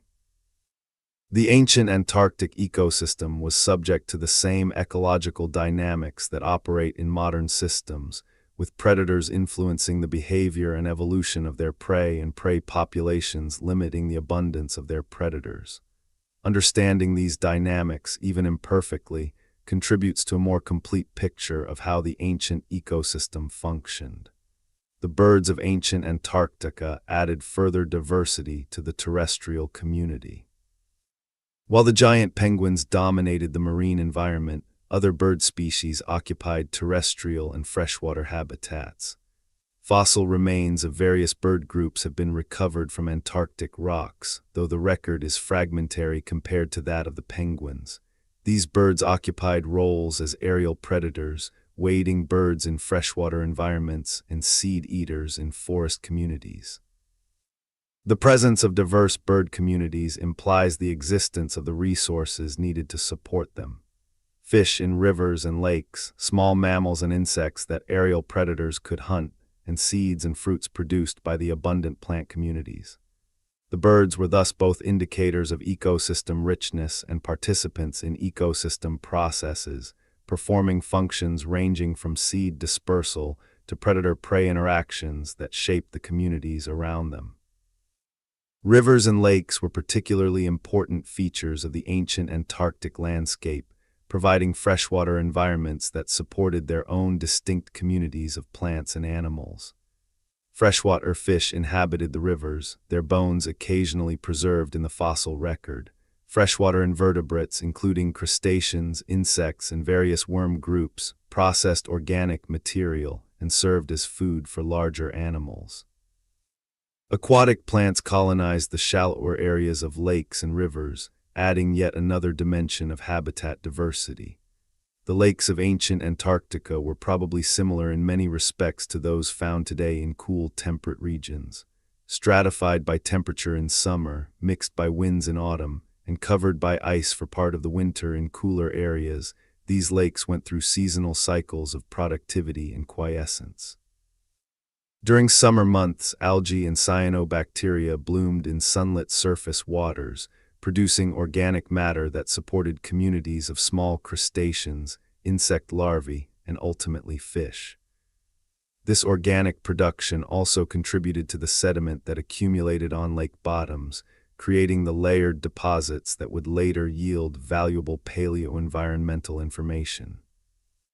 Scientists have drilled sediment cores from lakes in ice-free areas of Antarctica, recovering deposits that document environmental conditions over thousands to millions of years. These sediment records complement the ice core record, providing information about terrestrial and freshwater environments that the ice cores cannot capture. The layers of sediment in these cores preserve pollen, algal remains, insect fragments, and chemical signatures that together paint detailed pictures of past conditions. The transition from warm to cold conditions is documented in these sediment records with remarkable clarity. In cores from suitable locations, researchers can identify the layers corresponding to the warm period when forests existed and compare them to the overlying layers deposited after cooling eliminated the forests. The transition is visible not as a sharp line, but as a gradual change in the types of pollen, the types of algae, and the chemical composition of the sediment, reflecting the slow but inexorable process by which the ancient ecosystem gave way to conditions more similar to those of the modern continent. The chemical changes preserved in these sediments are particularly informative. The ratio of different forms of carbon preserved in organic material reflects the types of plants that produced it, with different plant groups having characteristic isotopic signatures. As forest trees gave way to tundra plants and eventually to the mosses and lichens that can survive near glacial conditions, the carbon isotope signature of the organic matter preserved in lake sediments shifted accordingly. These shifts provide a chemical record of vegetation change that complements the pollen record and adds confidence to reconstructions based on either type of evidence alone. The cooling of Antarctica was accompanied by changes in the global carbon cycle that both reflected and amplified the regional climate transition. As ice sheets formed, they emitted carbon that would otherwise have been returned to the atmosphere through decomposition. This burial of carbon reduced atmospheric carbon dioxide concentrations, amplifying the initial cooling and driving further ice sheet growth. The feedback was positive in the physical sense, meaning that cooling led to changes that caused more cooling, creating a self-reinforcing cycle that drove the system toward the glaciated state it occupies today. Understanding this feedback system is crucial for understanding why Antarctica's cooling was ultimately so complete and so persistent. The continent did not simply cool to a new equilibrium and stabilize. It underwent a runaway change in which each step of cooling created conditions that promoted further cooling until the system reached the extreme glacial state of the modern Antarctic. This kind of positive feedback has been described by scientists as a hysteresis effect. The system can switch from one stable state to another in response to forcing, but once it has made the switch, it tends to remain in the new state even if the forcing is reduced. The concept of hysteresis in Earth's climate system has profound implications beyond the understanding of ancient Antarctica. It suggests that climate systems can exist in multiple stable states and can switch between them in response to sufficient forcing. The transition from glaciated to non-glaciated conditions, or vice versa, is not simply a matter of reversing the original forcing. The system has its own internal dynamics that resist change once a particular state has been established. For Antarctica specifically, this means that reversing the cooling that produced the modern ice sheet would require much more than simply restoring ancient carbon dioxide concentrations. The ice sheet itself is now a major factor in maintaining its own existence, reflecting sunlight and cooling the atmosphere above it, creating the circumpolar winds that strengthen the circumpolar current and maintain the isolation that keeps the continent cold. Melting the ice would require overcoming all of these self-reinforcing mechanisms, a much harder task than simply undoing the original cooling. The geological record provides evidence that this hysteresis effect was indeed operating during Antarctica's cooling. Studies of sediment cores from the ocean floor around Antarctica reveal that once significant ice sheets had formed, they persisted through subsequent periods of warming that might otherwise have been expected to reduce or eliminate them. The ice sheets that formed during initial glaciation approximately 34 million years ago survived subsequent warm periods that would have melted smaller or less deeply entrenched glaciers. The system had locked into its glaciated state and proved remarkably resistant to perturbations that might have reversed the cooling. This resistance was not absolute. During particularly warm periods, the Antarctic ice sheets did contract, exposing areas that had previously been buried and allowing brief reestablishment of plant communities in some areas. These episodes of ice retreat are documented in sediment records as layers containing more organic material, indicating the brief return of plant life to areas that had previously been glaciated, but these warm intervals were temporary. The fundamental configuration of the system, with its self-reinforcing feedbacks, eventually reasserted control, and the ice advanced again. The pattern of alternating advance and retreat that characterizes the last several million years of Antarctic history represents a kind of breathing in and out of the climate system, driven by changes in Earth's orbital parameters. The orbit of Earth around the Sun varies in a predictable way over cycles of tens of thousands of years, changing the distribution of solar energy received at different latitudes and seasons. These orbital changes are not large enough to cause major shifts in global temperature by themselves, but they trigger feedbacks in the climate system that amplify the initial perturbation, causing the ice age cycles that have characterized Earth's climate for millions of years. Antarctica plays a central role in these glacial cycles, acting as both a thermometer that records global temperature changes and a driver of climate through its influence on ocean and atmospheric circulation. During glacial maxima, when ice sheets around the world reached their greatest extent, the Antarctic ice sheet was larger than it is today, extending onto continental shelves that are now covered by ocean water. During interglacial periods like the present, the ice sheet contracted somewhat, though it never came close to disappearing entirely during the most recent cycles. The record of these glacial cycles is preserved in extraordinary detail in Antarctic ice cores, which document temperature, greenhouse gas concentrations, and other environmental parameters for each cycle in continuous, high-resolution records.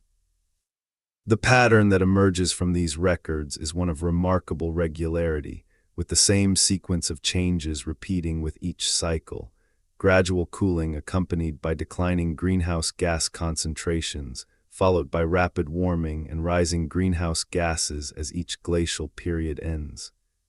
This regularity reflects the underlying astronomical forcing, which varies with mathematical precision according to the laws of orbital mechanics. But the amplification of this forcing by greenhouse gases and other feedbacks introduces additional complexity, with the magnitude and timing of each glacial cycle influenced by factors that vary from one cycle to the next. Understanding these complexities has been a major focus of climate science for decades, with Antarctic ice cores providing the primary dataset for testing hypotheses and refining models. The ice cores have revealed one particularly striking feature of the climate system: the tight coupling between temperature and greenhouse gas concentrations throughout the record. Temperature and carbon dioxide have risen and fallen together across hundreds of thousands of years, their parallel trajectories confirming the fundamental role of greenhouse gases in regulating global climate. This coupling is not coincidental. It reflects the multiple feedbacks through which temperature changes affect greenhouse gas concentrations and vice versa, creating a system in which the two variables are tightly linked. The implications of this coupling for understanding our own time are significant. The ice core record establishes a clear relationship between greenhouse gas concentrations and global temperature, validated by hundreds of thousands of years of independent climate variations. This relationship provides a foundation for predicting how temperature will respond to changes in greenhouse gas concentrations, whether those changes are driven by natural processes or human activities. But the Antarctic story is not only about mechanisms and feedbacks. It is also about the living world, about the organisms that inhabited the ancient continent and the evolutionary legacies they left behind. The ecological transformations that accompanied the cooling of Antarctica produced not just extinctions, but also evolutionary innovations, as surviving species adapted to new challenges and diversified into the ecological space created by the disappearance of their predecessors. The penguins provide the clearest example of this evolutionary dynamic. As the giant species declined and eventually disappeared, smaller species that were better adapted to the cooling environment took their place. These smaller penguins evolved insulation strategies, behavioral adaptations, and physiological mechanisms that allowed them to survive and reproduce in conditions that would have been impossible for their giant predecessors. The modern penguin is thus not merely a diminished version of its ancient relative, but a fundamentally different kind of creature, shaped by millions of years of adaptation to cold, resource-limited environments. The insulation strategies of modern penguins are particularly impressive, representing evolutionary solutions to the challenge of maintaining body temperature in one of the coldest environments on Earth. The dense layer of tightly overlapping feathers that covers a modern penguin's body is unlike any other bird's plumage, designed not for flight but for insulation. Each feather traps a layer of air against the skin, creating a barrier that prevents heat loss to the surrounding environment. The feathers are also waterproof, protecting the underlying insulating layer from becoming wet during swimming. Beneath the feathers, a layer of fat provides additional insulation and serves as an energy reserve for periods when food is unavailable. During the long Antarctic winter, when penguins may fast for weeks or months while incubating eggs or caring for chicks, this fat reserve is essential for survival. The ability to accumulate large fat reserves and metabolize them efficiently during fasting is an adaptation that evolved in response to the extreme seasonal conditions of the Antarctic environment. The behavioral adaptations of modern penguins are equally remarkable. Huddling behavior, in which large numbers of penguins press together in a tight cluster to share body heat, allows individuals to reduce their heat loss by up to 50% compared to standing alone. The penguins in the huddle rotate through positions, with those on the cold periphery moving gradually toward the warm center as those in the center move to the outside. This coordinated behavior, which appears to be self-organizing rather than consciously directed, allows the colony as a whole to survive conditions that no individual could endure alone. These sophisticated adaptations did not appear suddenly, but evolved over millions of years of natural selection operating in an increasingly cold environment. The fossil record allows us to trace some aspects of this evolutionary progression, identifying transitional forms that show intermediate stages between the warm-adapted penguins of the ancient world and the cold-adapted species of the modern one. The evolutionary transition was not linear or simple, but involved multiple lineages experimenting with different solutions to the same fundamental problem of how to survive in a cold, resource-limited environment. The evolution of Antarctic penguins illustrates a broader principle that applies to life in all challenging environments. Extreme conditions drive extreme adaptations. The same process that produced the remarkable cold tolerance of modern penguins has operated in other Antarctic organisms, producing a diverse array of biological solutions to the problem of survival in one of the world's most demanding environments. Studying these adaptations not only illuminates the evolutionary process, but also inspires engineering and medical innovations that can be applied in human contexts. Antifreeze proteins, first discovered in Antarctic fish, are a prime example of such bio-inspired innovation. These proteins, which prevent ice crystals from forming in the blood of fish that live in sub-zero waters, have since been found in various other Antarctic organisms, including insects, plants, and even some bacteria. The discovery of these proteins opened new research directions in cryobiology, the study of living systems at low temperatures, with potential applications ranging from preserving transplant organs to developing better ice cream formulations. The fish that produce these antifreeze proteins are themselves remarkable evolutionary achievements. Antarctic nodathenoid fish, which dominate the modern Antarctic marine ecosystem, evolved from ancestors that inhabited warmer waters and were poorly adapted to cold. As Antarctic waters cooled over millions of years, these fish either adapted or went extinct. The lineages that survived did so by evolving a suite of cold adaptation mechanisms, including antifreeze proteins, altered enzyme kinetics that maintain function at low temperatures, and specialized membrane lipids that prevent cell membranes from solidifying in the cold.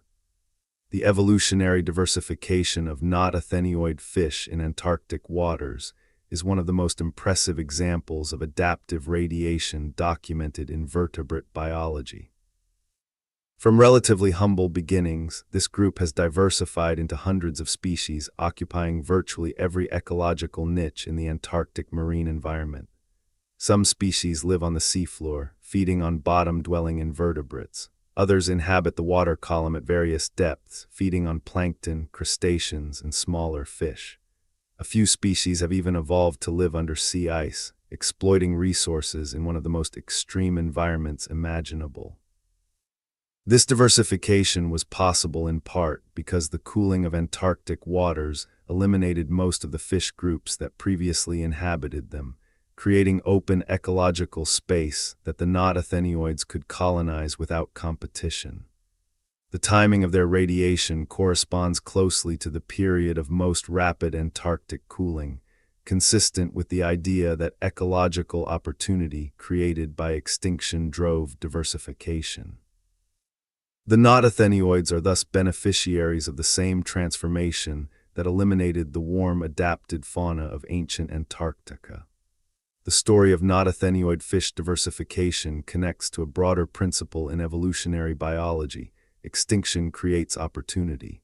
When established species are eliminated by environmental change, the ecological niches they occupied become available for colonization by surviving lineages. The survivors that can exploit these opportunities may undergo rapid diversification, evolving new forms adapted to the available niches. This process, known as adaptive radiation, has occurred repeatedly throughout Earth's history whenever mass extinctions or major environmental changes have opened ecological space. The transformation of Antarctica thus produced not only losses but also evolutionary innovations, as surviving lineages adapted to new conditions and diversified into the ecological space created by the disappearance of ancient communities. The modern Antarctic ecosystem, though impoverished compared to the warm world community it replaced, is the product of millions of years of evolutionary experimentation, with its constituent species representing remarkable achievements of adaptation to extreme conditions. Returning to the physical processes that drove Antarctica's transformation, the role of the circumpolar current deserves closer examination than we have given it so far. The establishment of this current, which flows continuously around the continent in an endless loop driven by prevailing westerly winds, was perhaps the single most important event in the history of modern Antarctic climate. Understanding how and why it formed and what effects it has had is essential for understanding the continent's story. The circumpolar current, formerly known as the Antarctic Circumpolar Current, is the largest ocean current in the world in terms of the volume of water transported. It moves water around the continent in a belt approximately 2,000 kilometers wide, linking the Atlantic, Pacific, and Indian Oceans in a continuous circulation system. Its flow is driven by the strong westerly winds that blow constantly at high southern latitudes, winds that are themselves a consequence of the temperature difference between the cold polar region and the warmer subtropics. Before the Drake Passage opened between Antarctica and South America, no circumpolar current could exist. Water trying to flow eastward around the continent would have been blocked by the land connection, forced to divert northward or southward rather than continuing in a straight path. The absence of a circumpolar current meant that warm water from the tropics could still reach Antarctic shores, carried by currents that were deflected southward by the absence of an eastward channel. As the Drake Passage began to open, starting approximately 40 million years ago and continuing to widen over the following tens of millions of years, the circumpolar flow gradually strengthened. At first, the passage was shallow, allowing surface currents to flow through but blocking deeper circulation. As the passage deepened and widened, the circumpolar current grew stronger and extended to greater depths, eventually becoming the massive deep-reaching current that exists today. The growing circumpolar current had several important effects on Antarctic climate. First, it increasingly blocked the flow of warm tropical water to Antarctic latitudes, effectively creating a thermal barrier around the continent. Second, it drove the upwelling of cold, deep water to the ocean surface around Antarctica, replacing the warmer surface waters that had previously been advected from lower latitudes.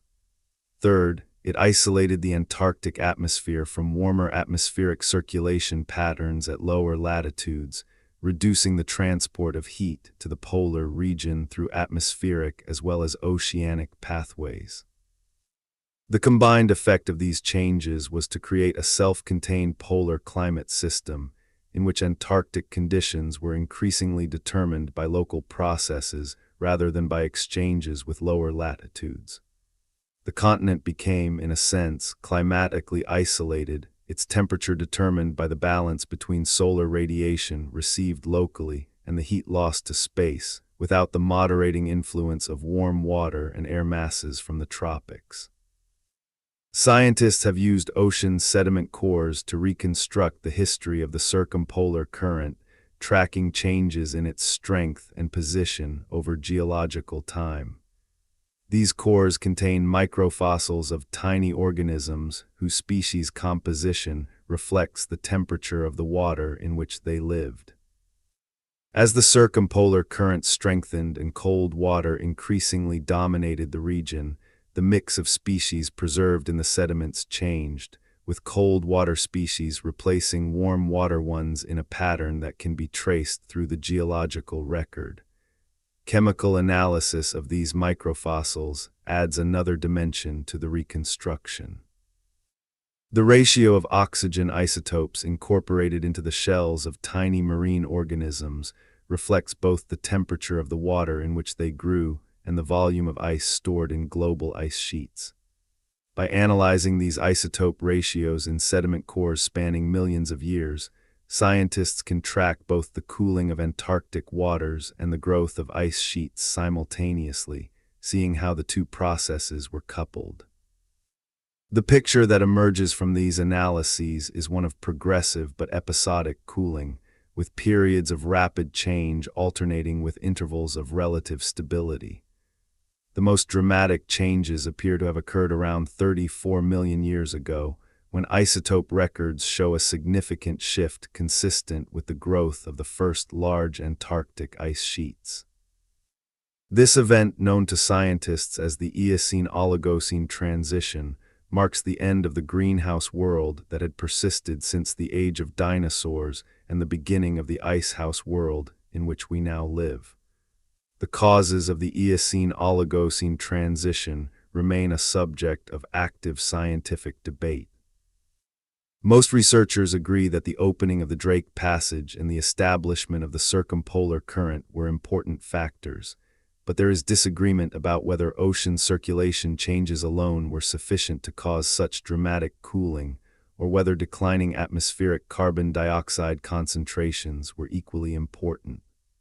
The evidence for declining carbon dioxide levels during this period is strong, but the cause of that decline is itself debated.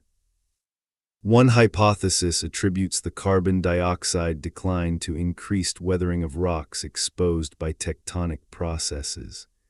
When certain types of rocks are exposed to the atmosphere by uplift and erosion, they react with carbon dioxide to form carbonate minerals, effectively removing the gas from the atmosphere. The uplift of mountain ranges during this period could have increased weathering rates sufficiently to drive down carbon dioxide concentrations, cooling the global climate and promoting ice sheet formation. Another hypothesis emphasizes changes in ocean circulation driven by the opening of new ocean gateways, including not only the Drake Passage, but also passages between other continents that were separating during this period. These circulation changes could have altered the distribution of carbon between the atmosphere and ocean, drawing down atmospheric concentrations without requiring changes in weathering rates. Regardless of the exact mechanism, the result was the same. Atmospheric carbon dioxide levels fell, global temperatures declined, and Antarctica began its transition from warm paradise to frozen desert. The Eocene-Oligocene transition represents a fundamental shift in Earth's climate system, a transition from one stable state to another, from the greenhouse world of the Mesozoic and early Cenozoic to the icehouse world of the late Cenozoic and today. The impact of this transition on life was profound. Ecosystems that had evolved under greenhouse conditions were suddenly subjected to rapidly changing environments, and many species were unable to adapt quickly enough. The pattern of extinctions at the Eocene-Oligocene boundary is visible in fossil records around the world, with a disproportionate loss of warm-adapted species and the diversification of groups better suited to cooler conditions. In the marine realm, the extinction of numerous plankton species at this boundary created opportunities for cold-adapted forms to diversify. The diatoms, a group of siliceous algae that thrive in cold, nutrient-rich waters, underwent major diversification following the Eocene-Oligocene transition, becoming the dominant photosynthesizers in high-latitude oceans. Their success has continued to the present day, with Antarctic waters now among the most productive diatom environments on the planet. The diversification of diatoms had cascading effects through the Antarctic food web. As these highly productive algae became the primary food source for zooplankton and small invertebrates in Antarctic waters, they supported the growth of populations of krill, the tiny crustaceans that are now the keystone species of the Antarctic marine ecosystem. Krill in turn support populations of penguins, seals, whales, and seabirds, concentrating the productivity of the phytoplankton into a single, highly accessible food source for larger animals. The rise of krill to ecological dominance in Antarctic waters is thus a consequence of the continent's cooling, an outcome of the same transformation that eliminated the giant penguins and the warm-adapted marine communities of the ancient world. The modern Antarctic marine ecosystem, in which krill play a central role, is a fundamentally different system from the one that existed 50 million years ago, organized around different species and different ecological relationships. Understanding this historical reorganization provides important context for interpreting changes in the modern Antarctic ecosystem. As ocean temperatures warm in response to current global changes, the ecological relationships that developed during millions of years of cold adaptation are coming under pressure. Species ranges are shifting, population dynamics are changing, and the balance between competing groups is being altered. The historical perspective provided by paleontological research helps scientists understand the baseline conditions against which these changes should be evaluated. The scientific methods used to recover and interpret evidence of ancient Antarctica deserve detailed consideration, as they represent some of the most sophisticated tools in modern science, applied in some of the most challenging conditions imaginable. The challenges begin with the environment itself, where temperatures can fall low enough to damage equipment, where winds can strand field parties for days at a time, and where the logistical infrastructure needed to support scientific work must be transported thousands of miles from the nearest population centers. The planning required for an Antarctic field season is extensive, often beginning a year or more before the expedition departs. Equipment must be tested and certified for cold weather operation. Camping and survival gear must be assembled and checked. Scientific instruments must be calibrated and spare parts prepared. Food and fuel must be calculated to the kilogram, with sufficient reserves to sustain the party through unexpected delays. Every contingency must be anticipated, because in Antarctica, the consequences of being unprepared can be fatal. Once in the field, scientists work with intense focus during the brief Antarctic summer, taking advantage of the continuous daylight that can allow work around the clock. Fossil excavations proceed carefully, with each specimen documented in its exact position before removal and wrapped protectively for transport to laboratories. Rock samples are collected systematically, with detailed records of their stratigraphic context, allowing later interpretation of their relative ages. Sediment cores are extracted using specialized drilling equipment and stored immediately at cold temperatures to prevent melting of any ice components. The analysis of this material in laboratory settings can take years, as individual specimens are prepared, measured, and studied in detail. Fossil bones may require months of careful preparation to remove surrounding matrix and reveal their full extent. Chemical analyses require specialized equipment and careful protocols to avoid contamination. The synthesis of results from multiple types of evidence into coherent interpretations requires extensive collaboration among scientists with different specialties.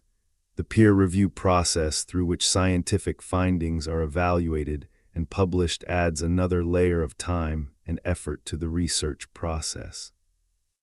Before results can be presented to the broader scientific community, they must be scrutinized by independent experts who assess the quality of the evidence and the rigor of the interpretation. This process, though sometimes frustratingly slow from the perspective of individual researchers eager to share their findings, is essential for maintaining the standards of accuracy that give scientific conclusions their authority. The cumulative result of all this effort, spanning decades and involving hundreds of researchers from institutions around the world, is an increasingly detailed and accurate picture of Antarctica's past. Each study adds new information, corrects previous misunderstandings, and reveals new questions that guide future research. The scientific understanding of ancient Antarctica is not static but continuously evolving, refined by each new piece of evidence that dedicated researchers extract from the continent's reluctant rocks and ice. One area of particularly active current research concerns the behavior of the Antarctic ice sheet during periods warmer than the present. Understanding how the ice sheet responded to warmth in the past is crucial for predicting how it might respond to current and projected warming in the future. If the ice sheet retreated significantly during past warm periods, that provides evidence that it could retreat again under sufficiently warm conditions, with potentially major consequences for global sea levels. Evidence from fossil beds and sediment cores suggests that during some past warm intervals, parts of the Antarctic ice sheet did retreat, allowing plant communities to reestablish themselves in areas that are currently ice-covered. The most dramatic of these warm intervals occurred approximately 3 to 5 million years ago, during the period known as the Pliocene, when global temperatures were several degrees warmer than today and sea levels were significantly higher than present levels.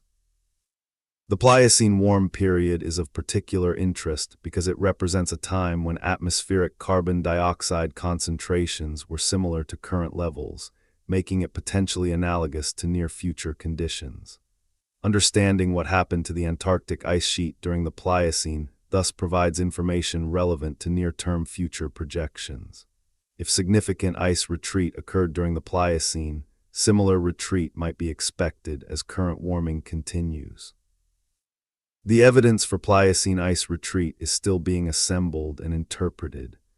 Geological deposits in areas currently covered by ice, if they could be accessed, would provide the most direct information, but drilling through the ice sheet to reach bedrock is technically challenging and expensive. Evidence from around the margins of the ice sheet, where past shorelines and glacial deposits can be examined, provides indirect information about past ice volumes and sea levels. The mathematical modeling of past ice sheet behavior, constrained by whatever evidence is available, provides another approach to understanding Pliocene conditions. By running ice sheet models with boundary conditions representative of the Pliocene, scientists can estimate how much ice retreat might have occurred and what sea level changes would have resulted.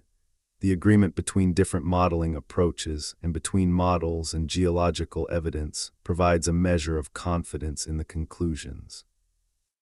The broader significance of these findings extends well beyond Antarctica itself. The amount of water stored in the Antarctic ice sheet is enormous, representing approximately 60% of all fresh water on Earth. If the entire ice sheet were to melt, global sea levels would rise by approximately 60 meters, an amount that would inundate coastal regions around the world. Even partial melting on the scale suggested for the Pliocene warm period, perhaps several meters of sea level equivalent, would have profound effects on coastal geography worldwide. The connection between Antarctic ice sheet stability and global sea levels is one of the most important and consequential findings of modern polar science. It means that what happens in Antarctica does not stay in Antarctica. The fate of the ice sheet at the bottom of the world is inseparably linked to conditions at every other coastline on the planet. This global significance has driven increased investment in Antarctic research, as scientists seek to reduce the uncertainties that complicate projections of future sea level change. Ice drilling projects have become flagship research programs, attracting substantial funding and international collaboration. The technical challenges of drilling through several kilometers of ice to reach ancient deposits are formidable, requiring specialized equipment capable of operating in extreme cold while maintaining the sample integrity needed for sensitive analyses. The logistical challenges of establishing and maintaining deep drilling stations in remote Antarctic locations add further complexity to these projects. Despite these challenges, drilling programs have made remarkable progress in recent decades. The deepest Antarctic ice cores now extend through more than 3 kilometers of ice, reaching deposits that are approximately 800,000 years old. These cores have extended the continuous climate record well beyond what was available from shorter cores, revealing multiple glacial cycles and documenting how the climate system has responded to varying forcing over that period. The next frontier in ice core science is the recovery of ice older than 1 million years, which would extend the record into a period when the rhythm of glacial cycles was different from what we observe in more recent records. Before approximately 1 million years ago, glacial cycles occurred every 40,000 years rather than the 100,000-year cycles that have dominated more recent glacial history. Understanding what drove this transition, known to scientists as the mid-Pleistocene transition, requires ice core records that extend beyond the current limit of continuous recovery. Several sites have been identified where the ice is thick enough and the flow slow enough that ancient ice might be preserved at the base of the ice sheet. These sites are located in areas of unusually stable ice flow, where the ice has not been disturbed by the movement that mixes and destroys the stratigraphic record in most locations. Drilling programs targeting these sites are among the most ambitious scientific projects currently underway in Antarctica. The potential rewards are substantial. An ice core extending to 1.5 million years or more would provide direct measurements of atmospheric composition and temperature during the mid-Pleistocene transition, allowing scientists to determine whether greenhouse gas concentrations played a role in the change in glacial cycle rhythm. This information would contribute to a more complete understanding of how Earth's climate system operates and how it might respond to future changes. Beyond the ice cores, other research programs are expanding our understanding of Antarctic history through innovative applications of existing technologies and the development of new analytical approaches. Ground-penetrating radar surveys are mapping the topography of the bedrock beneath the ice with increasing resolution, revealing features of the landscape that will influence how the ice sheet responds to future warming. These surveys have discovered subglacial lakes, bodies of liquid water trapped beneath the ice by the heat of Earth's interior, that harbor microbial communities adapted to complete darkness and isolation from the surface. The discovery of active microbial life in subglacial Antarctic lakes is one of the most remarkable biological discoveries of recent decades. These communities, sustained by chemical energy rather than sunlight, demonstrate that life can persist in conditions of extreme isolation, cold, and darkness. Their existence raises the possibility that similar communities might exist beneath the ice sheets of other planetary bodies, such as Jupiter's moon Europa, which is thought to harbor a liquid water ocean beneath its icy surface. The study of Antarctic subglacial lake communities thus contributes to astrobiology, the scientific study of the possibility of life beyond Earth. The organisms that have evolved to survive in the extreme conditions of Antarctic subglacial environments are of interest not only as biological curiosities, but as models for the types of life that might exist elsewhere in the solar system. Research in Antarctica thus has implications that extend far beyond the planet itself. As we reflect on the totality of what science has revealed about Antarctica's past and present, several overarching themes emerge. The first is the interconnectedness of Earth systems, the way in which changes in one component, whether ocean circulation, atmospheric chemistry, or ice sheet volume, cascade through the entire system, producing consequences far removed from the original perturbation. Antarctica's cooling was not an isolated regional event, but part of a global reorganization of climate and ecology that affected life and landscapes around the world. The second theme is the importance of time in understanding planetary processes. The transformation of Antarctica from warm paradise to frozen desert took 50 million years, a span of time that is almost incomprehensibly long by human standards. The processes involved operated so slowly that they would have been entirely invisible to any observer living through them, yet they produced one of the most complete environmental transformations in Earth's history. Understanding these slow processes requires the kind of patient, long-term scientific investigation that Antarctic research represents. The third theme is resilience and adaptation. Despite the completeness of Antarctica's transformation, life has persisted on and around the continent throughout its cooling. Species that could not adapt went extinct, but the survivors evolved remarkable new capabilities, from the antifreeze proteins of Antarctic fish to the huddling behavior of modern penguins. Life is not passive in the face of environmental change, but responds to it through the evolutionary process, generating new forms adapted to new conditions. The fourth theme is humility in the face of deep time. The Antarctica we know today, with all its extremity and apparent permanence, is just the current snapshot of a continent that has existed in radically different forms for hundreds of millions of years. The ancient forests and giant penguins of 50 million years ago were no less real than the ice sheets and emperor penguins of today. The current state is not the natural or inevitable state of Antarctica, but merely the one that happens to exist during the brief slice of geological time occupied by human civilization.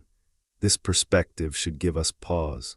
The world we inhabit, with all its familiar features, is not permanent.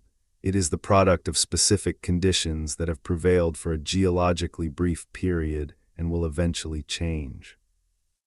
The deep history of Antarctica reminds us that Earth is capable of far more dramatic changes than anything recorded in human history, and that these changes, while slow by human standards, are certain by geological ones. For the scientists who study Antarctica's past, these themes are not abstract philosophical observations, but concrete realities that shape the direction of their research and the interpretation of their findings.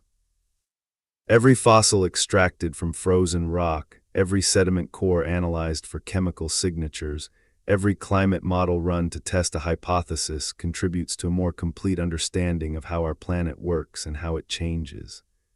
This understanding is hard-won, achieved through years of difficult fieldwork and painstaking analysis, but it represents one of humanity's most significant intellectual achievements.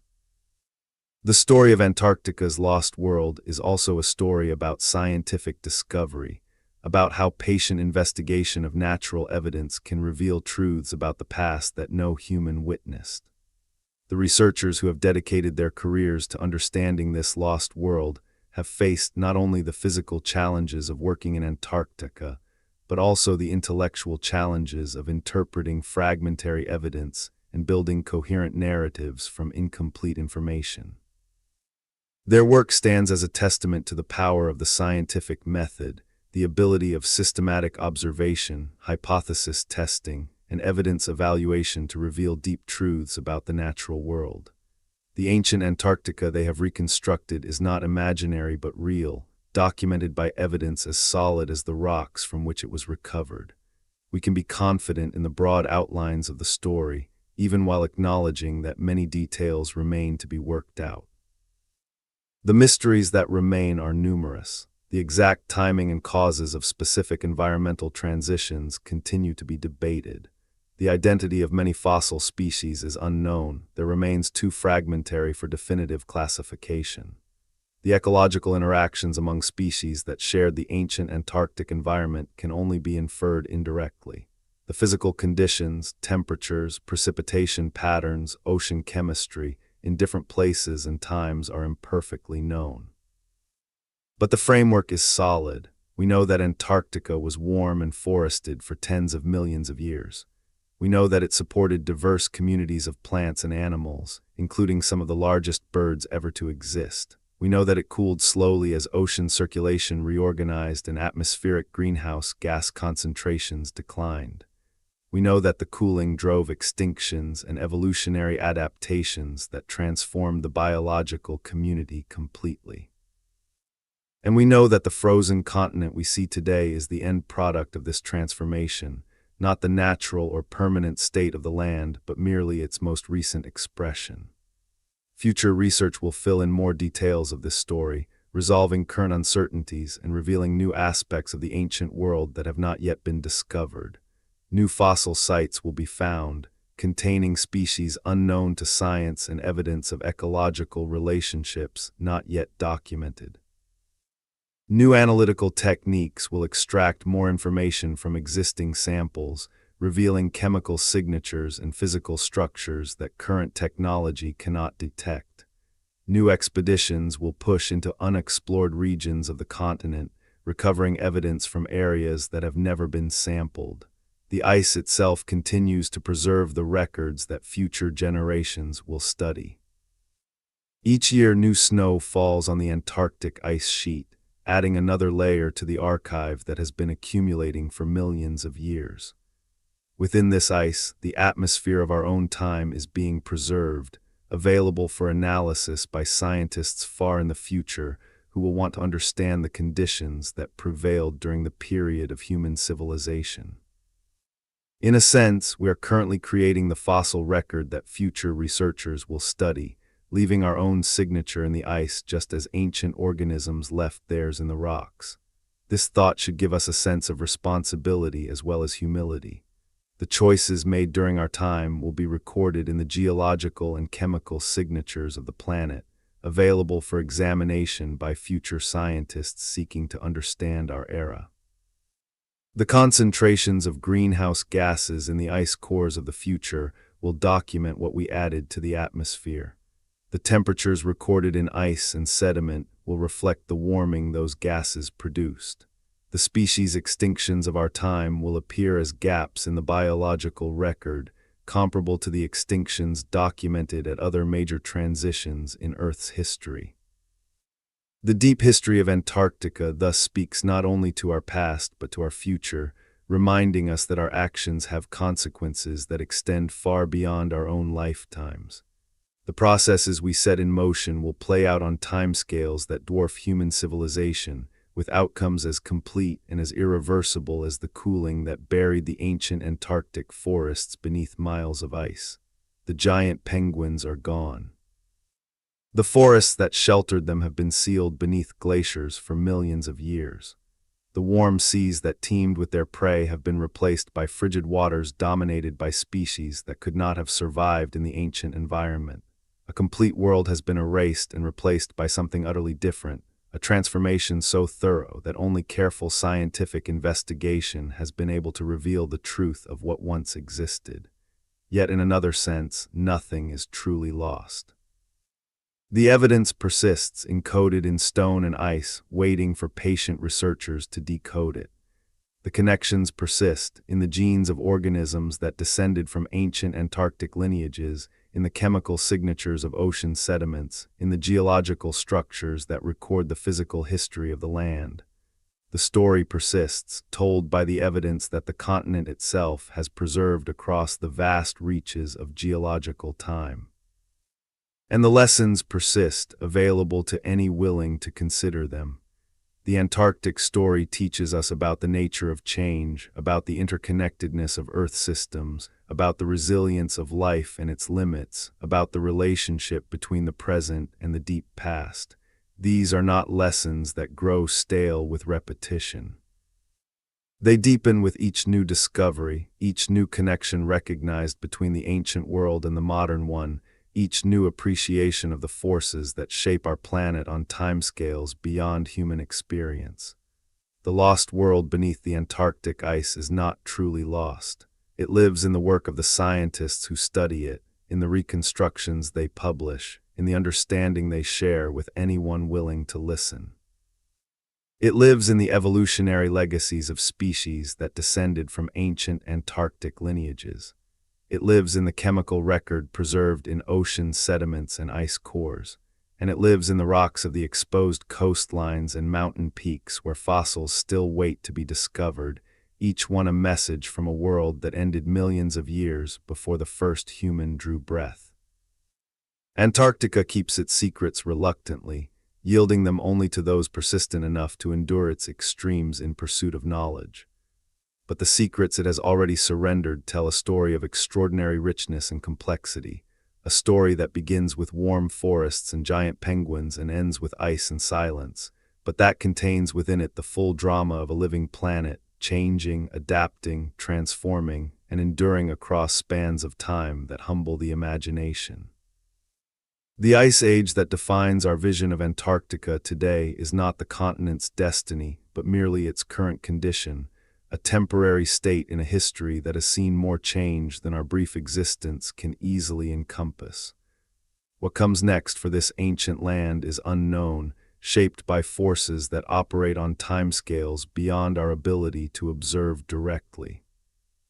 But the past gives us confidence that change will come, that the planet will continue to transform itself in ways both gradual and dramatic, and that life, in its persistent, inventive way, will find means of surviving whatever transformations the future brings. The story of Antarctica's lost world thus ends not with finality but with openness, with the recognition that the story is not over, that the next chapters are already being written by the slow forces of geology and climate, and that future scientists, equipped with tools we cannot yet imagine, will read those chapters in the evidence that is accumulating today beneath the ice that covers the bottom of the world. For now, we stand at the edge of our understanding, looking back across 50 million years at a world of forests and giant penguins and warm seas, marveling at how completely one world can replace another, and wondering what future worlds might emerge from conditions we have set in motion in our own time.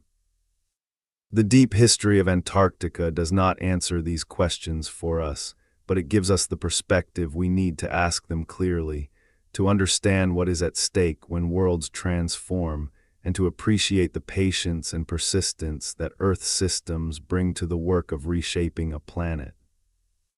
The ancient Antarctic world waits beneath the ice, frozen in time but not in memory, preserved by the same cold that erased it from the surface, available to those who seek it with curiosity, skill, and the willingness to face one of the world's most demanding environments in pursuit of knowledge.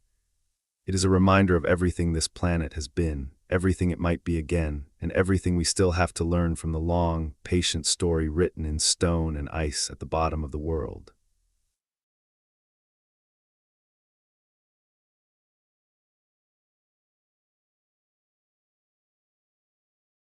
Imagine a world where dense, emerald forests stretch across rolling hills beneath a warm sun.